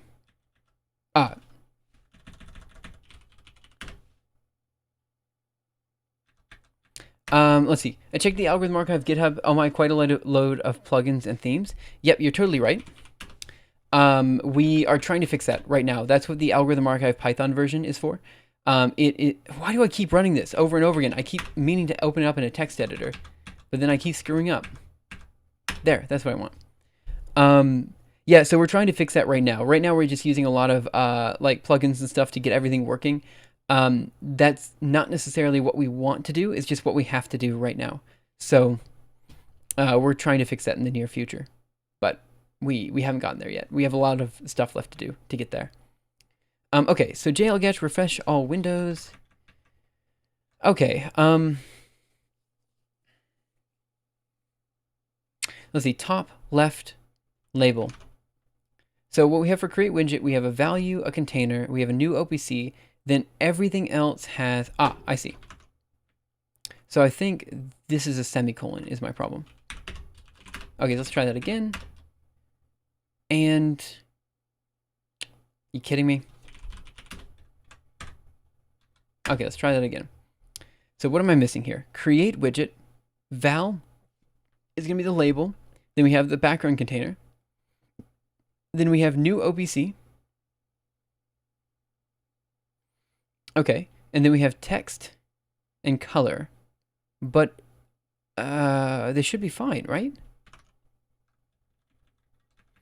It's saying no, nothing for create widget. Okay. Let's see. The library called libtcode, which might be useful for you. I think I'm okay. I'm doing this for a reason because I want to actually update the Julia libraries as we go along. So that's what I'm trying to do. I think its label is equal to S because we have a label as button 1 over here. But thanks for that. So I think that should be fine. Then text. Because we want the value of it to be the value of the label, right? Oh, actually, wait a minute. Value is equal to button. Wait, what's the difference between val of label and val of button? Okay, that's interesting. So maybe we want this to be val of label, and then we want, okay, and then we want this to be text? That's interesting.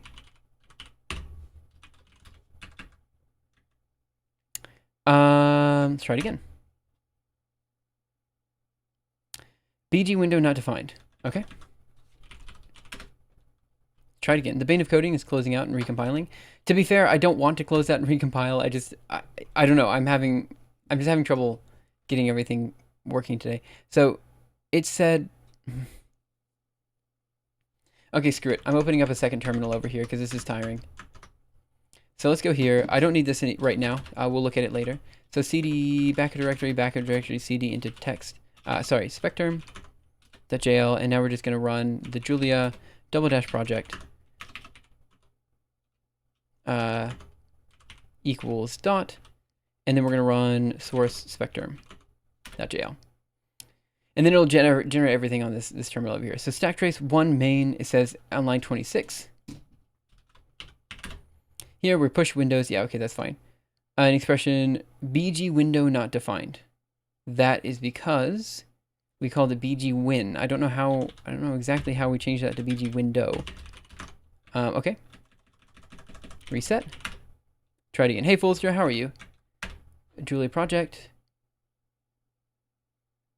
Okay, well. Change this to a label. Actually, let's open this up again. So, in this case, we have a value that is a label. The label is button 1. The color is P1. So we have value that's a button. Do we want a button? Is that what we're wanting? A button? I don't want a button, but that's just what we have to call it. And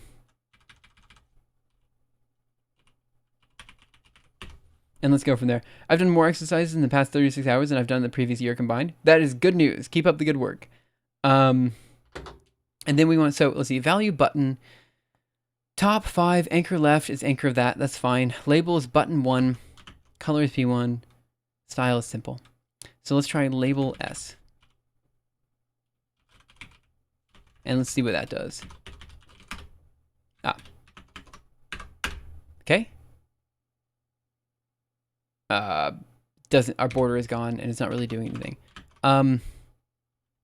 Why is that the case? So what I've noticed here, let's remove this person entirely. Okay.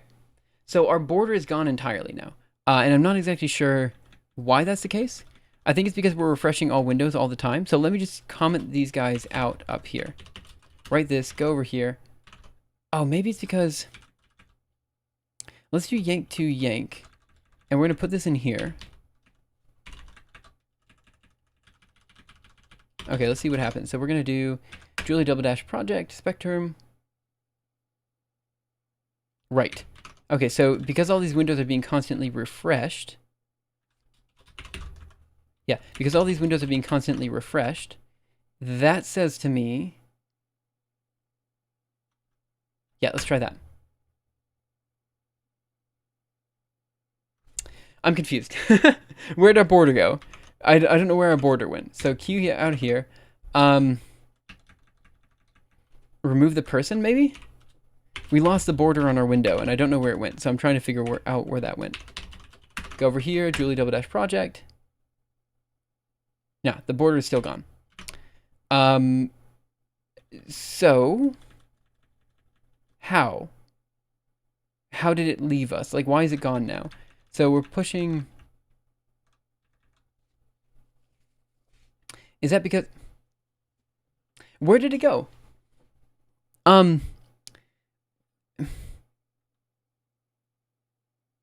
Hmm. Okay, well, let's just open this up. What am I missing from this example?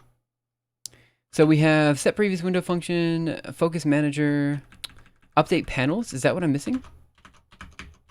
Let's see.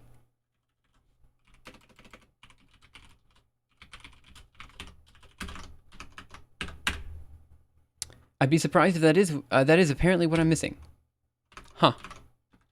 I guess I just didn't know what a panel was, so this is going to be a learning experience for all of us.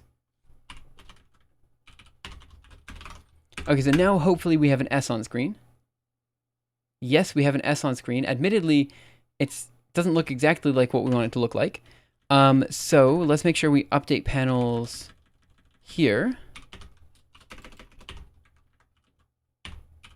Actually, we're going to put it there. Okay. And now we're going to DD there, DD there, DD there. And we should have the person. And here we're going to change this to a label. And we're going to have the text be S. Try that again. And let's see what we got. That didn't work. That just didn't work. Okay. We're back where we don't have the background even. So just yank through yank, paste it in here.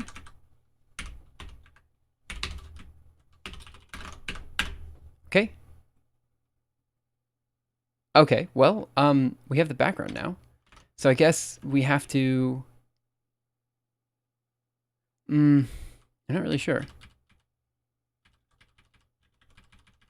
Okay, well, whatever. We'll just keep trying to make this work. We got a lot of work left to do. And also our person is gone.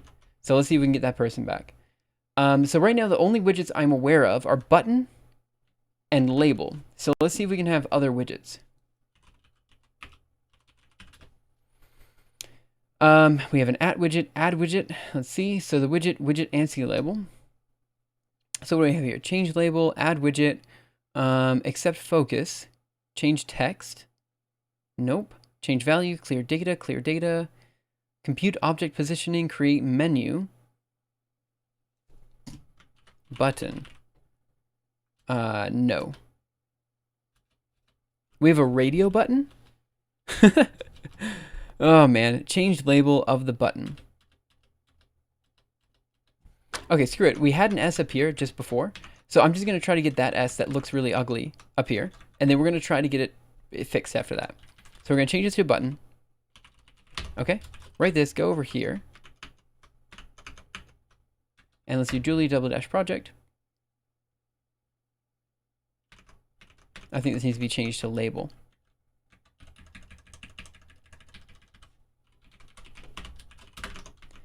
Okay, try it again.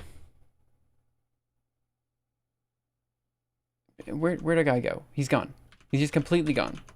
And is that because we're constantly updating? Oh man, why is this so annoying? Control C. Open it up again. No, where'd he go? Okay, well. We had an S on screen, and then we lost the S on screen. So, let's see. How do we fix this? So we have a push Windows background window. Should be fine. Update panels, refresh all windows, do update. What happens if I just don't have this? Do I have to go back on my VOD and see what the code looked like at that point? I'm making a bunch of changes that I can't imagine. They really changed the code that much, and yet at the same time, I'm getting radically different results. Okay, so what are we going to do here? So refresh, update panels, refresh all windows, do update. Let's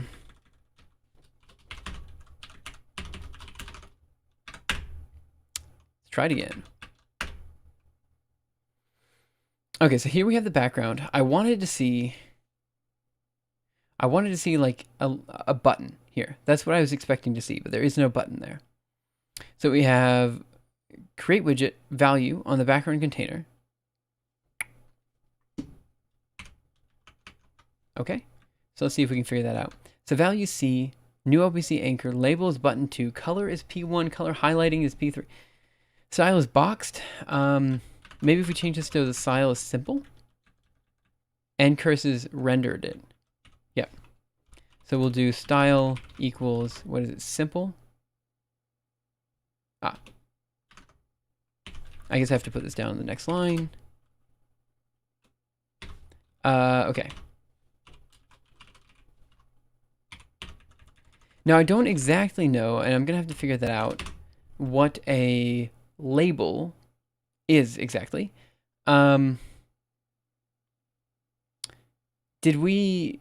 Did this work when we had labeled text? Like, was this the one that worked? Maybe this was the one that worked and button was the one that didn't work.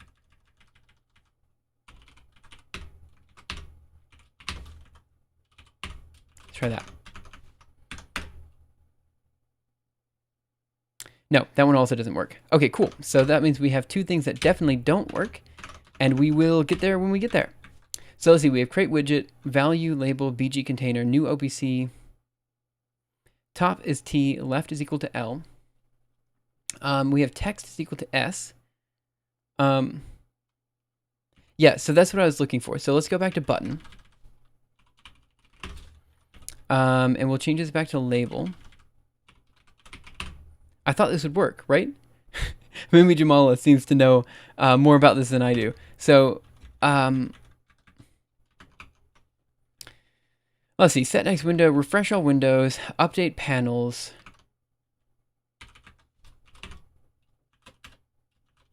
Okay, update panels, do update. Maybe the order matters. Ah, apparently the order does matter. Okay, that's good to know. So let's try changing this. So we have a DD, paste up here,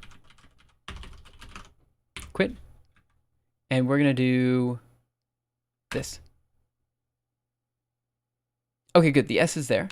So now that the S is there, we're going to make this so that it has a style simple, which I'm guessing is what we want. And then in here, we're going to move this character around. So we're going to say if key, key is equal to W. Okay, yeah. Else if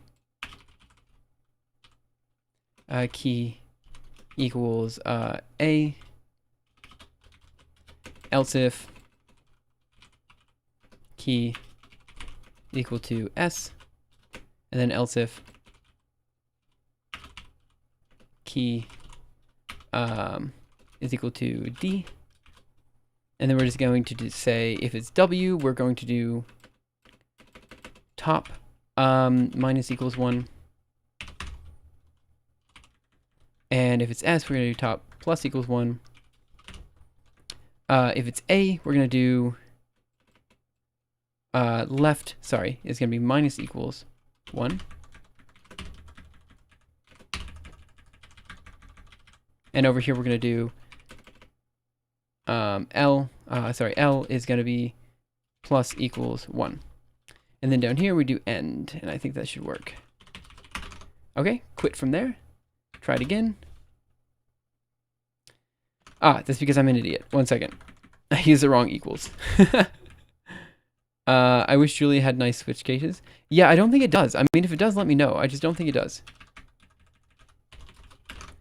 Okay, try it again. Okay, so if I do... Okay, I'm pressing WASD and nothing is happening. Which says to me that I screwed up because this should be key.value.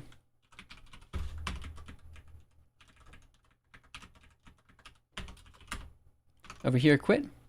Try it again. It's running, and I'm pressing WASD, and it still doesn't do anything. So... is the widget not being updated? Maybe that's the problem. Maybe the widget is just not being updated, and we need to figure that out. So we will do that. Okay. So how do we update widgets then, is the question. So let's go over here. So we have create widget, and then we say connect signal BT1 key press button key press text button 1. set next window function. Ncurses update panels. Ncurses do update. So I think we're just not updating the widget appropriately. So we have the create widget. Button key press WKLT. K.K type. Enter. Change text. Let's see. Set next window function. Let's see. Array move color value space. Let's see. JL get process focus. I think we're just not updating the widget. That has to be it, right? So how do we move it around then? So they must have something like this. So connect signal. I don't know what that does. BT1, again, I don't know what BT1 is, but that seems to be this widget in here. And we say key pressed, button key pressed, text button 1. You can embed person in your while loop. Yeah, but then I'd be creating a new person every loop, which I don't think is what I want to do. I should be able to create the person outside and just move them around. I'm not really sure. I don't know for sure if that's the right way to do it, but that just feels like the right way to do it. So we say connect signal BT1 key pressed, push W. So obviously the person is part of the container. Are we not? We are refreshing all windows and we're updating all panels and we're doing the update. Initial painting. And then let's see. So we have process focus K. Now the question is, what does process? Okay, no, that should be fine. We're gonna have refresh all windows. TUI focus chain wins. Init focus manager.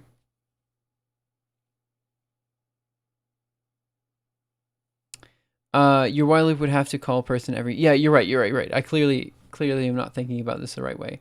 I was just hoping that because there was a widget as part of the background container and it was updating the background container every time step, that it would know to update the widgets inside of the background containers. That's what I was hoping for. But that didn't seem to work. So let's see, what do we have here? Push Windows W. I just don't know what this connect signal does.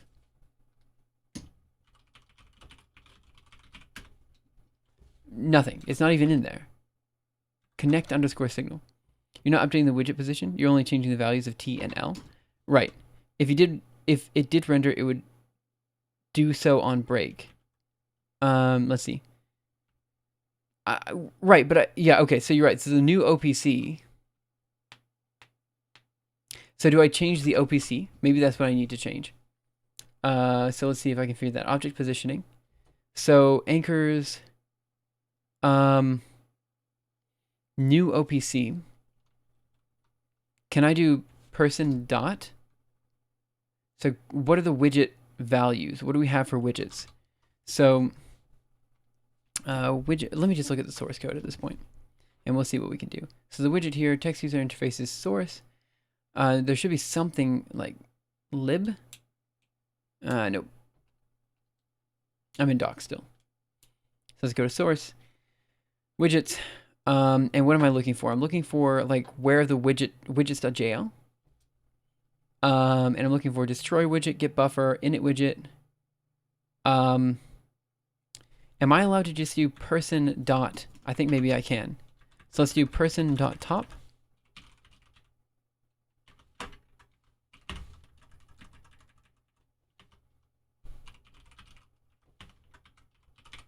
Let's just see what this does. Top again, and then person dot left. Okay, so let's see what that does. Here we have, yep. Okay, I'm pressing WASD, nothing is happening. Fine, okay.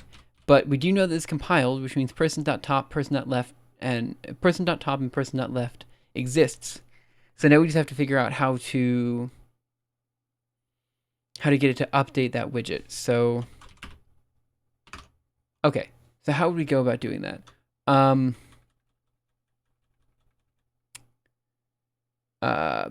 We have a new OPC.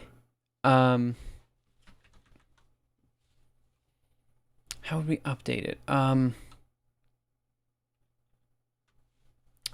I feel like I'm going about this the wrong way. You know, I feel like we shouldn't be... Top left, border true, title. I feel like it has to do with these connect signals in here.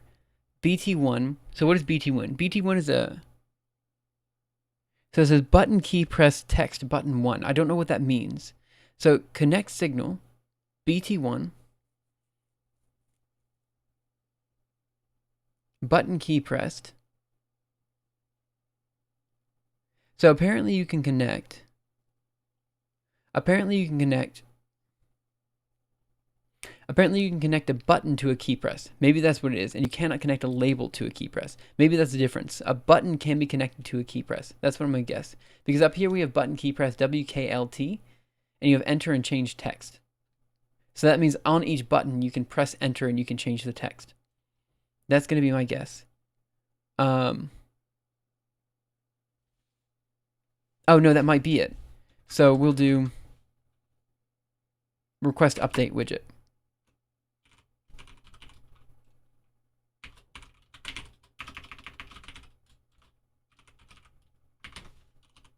Actually, let's just do this at the bottom.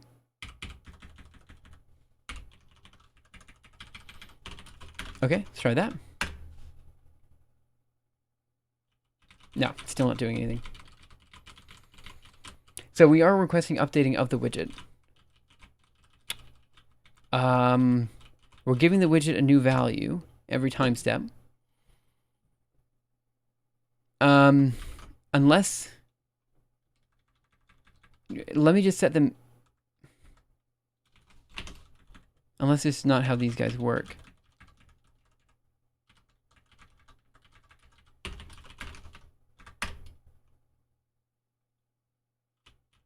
No.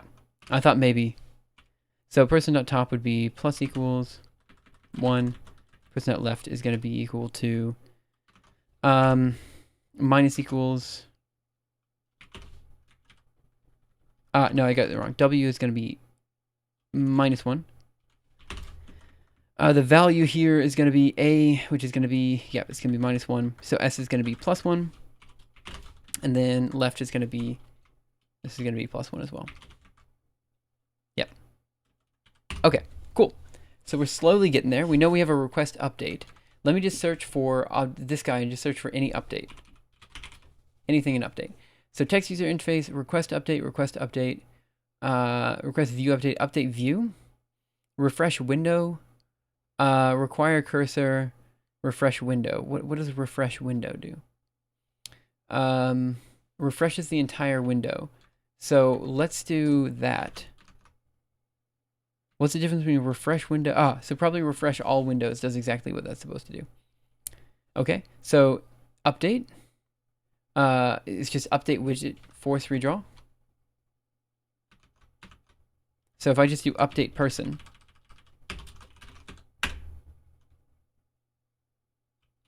nope.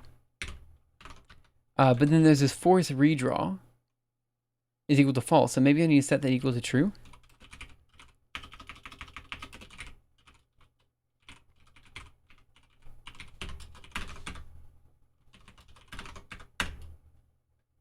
But I don't think that's going to help with anything because I think that's within the widget, right? So I think what we need is actually a redraw, but I feel like we're redrawing every time step. So I don't feel like that's right because this says force redraw is equal to true. Okay, what else do we have? We have update view, request update, request view update, update view, require cursor. No, this isn't going to help any. So then, what do? We need to make it so. What do we do? I don't like this whole... I don't like the idea. Like, I want to do pixel by pixel manipulation is what I want to do. I just want to draw an S at a particular location on screen based on whatever values we put in, right? And just every single time step, I just redraw every single pixel on screen, That's what I want to do. Because I feel like that's the easiest way to do it, right? We just go through, we have every single pixel defined as what it's supposed to be, and we just update it. We don't have to deal with any of this widget nonsense. We don't have to deal with any of this positioning garbage. We can just like, you know, move it. Because I mean, I guess the problem, yeah, I don't see the problem with that. I think canvas widget is what you're after. See, I thought that was what we were drawing. I didn't know there was a different canvas. How did we do this before? I know we did this before, right? So let's see, we have, enum integer. Okay, so create widget. I think canvas widget. So canvas didn't give me anything. Yep. So widget. At widget get buffer, request focus, request update. Do we need to...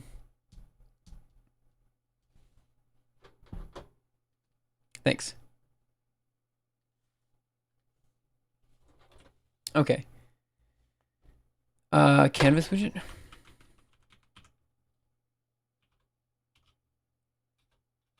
Create widget, value canvas. Interesting. I see what you're saying. So then, so what is widget parent? What does that mean in this case? So that means we have a widget that is a canvas, and then we create a canvas widget, and we add it to the parent widget. It's a lot of widgets.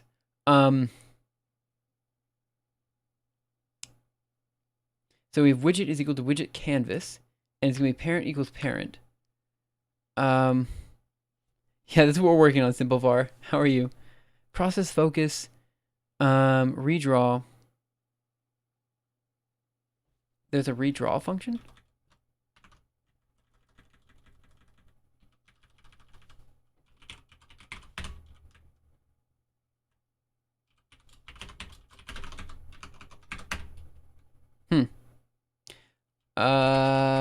Well, so I want to just use curses, but I also wanted to try to, update the Julia ecosystem as we went along.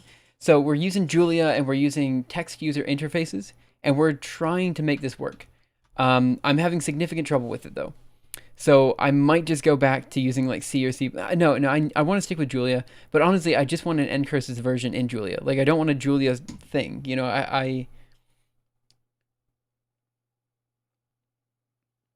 Okay, so what is this being used for? We have widget canvas. Let's see, object positioning configuration. Let's see, widget canvas. Create widget, return widget. Check if positioning is defined. Process horizontal info. Interesting. There's this thing called process horizontal info for OPCs. We have widget canvas. Yeah, maybe you're right. Maybe we can't move it because it's the wrong type of widget. But the widget canvas requires a widget parent. And I don't know what the parent would be in this case, unless we can create mutable struct widget canvas. So what is widget parent?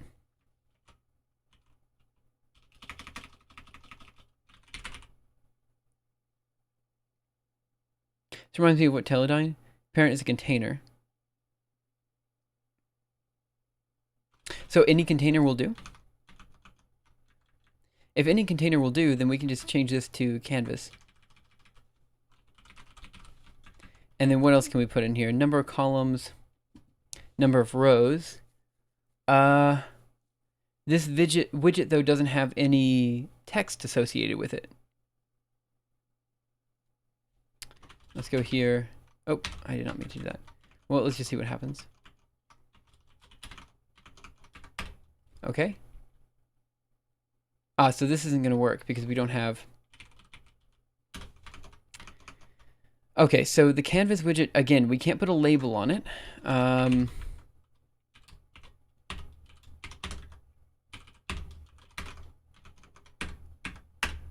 this potentially should build. Okay.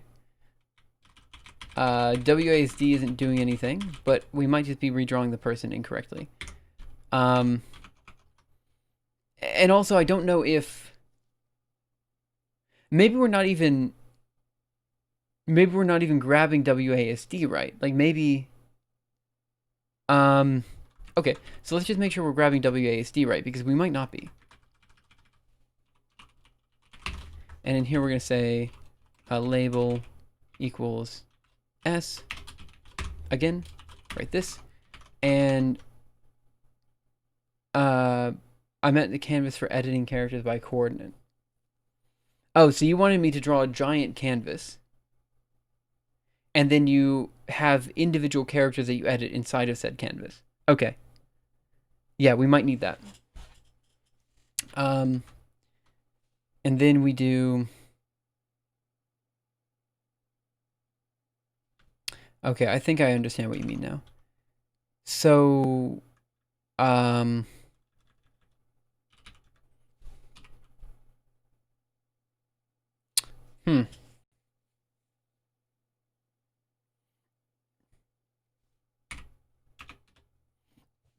just going to do what Jump Out said earlier. Yeah, it is easier to clear the whole screen and redraw. That is totally correct. But that's not the Julia way of doing it. So, yeah. That's the old school. That's how I would normally do it in end curses. So, like, all I really wanted was an end curses interface in Julia.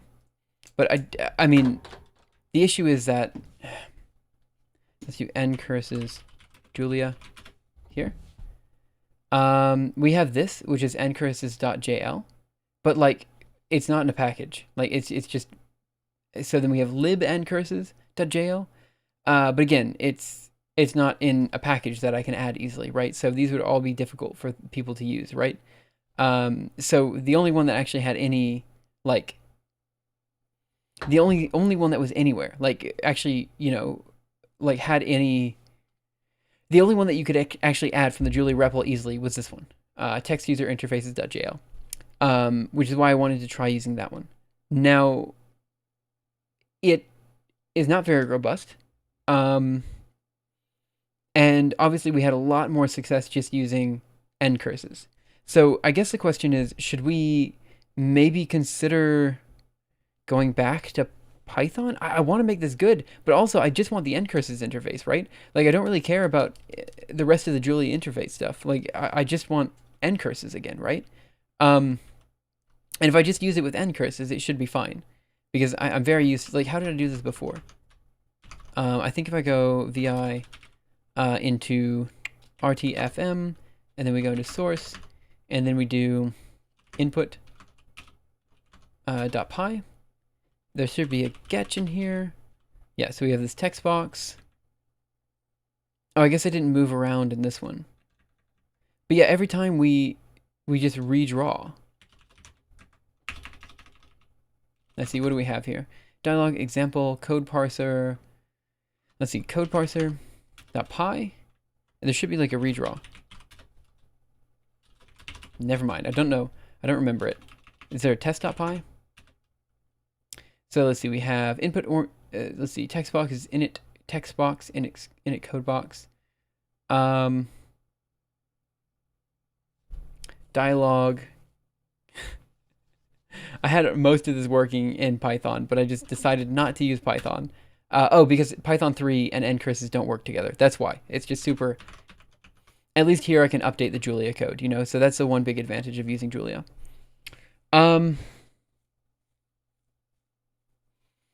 Okay, well, I mean, we did make progress today. We were able to draw a screen, and we were able to put a character on the screen.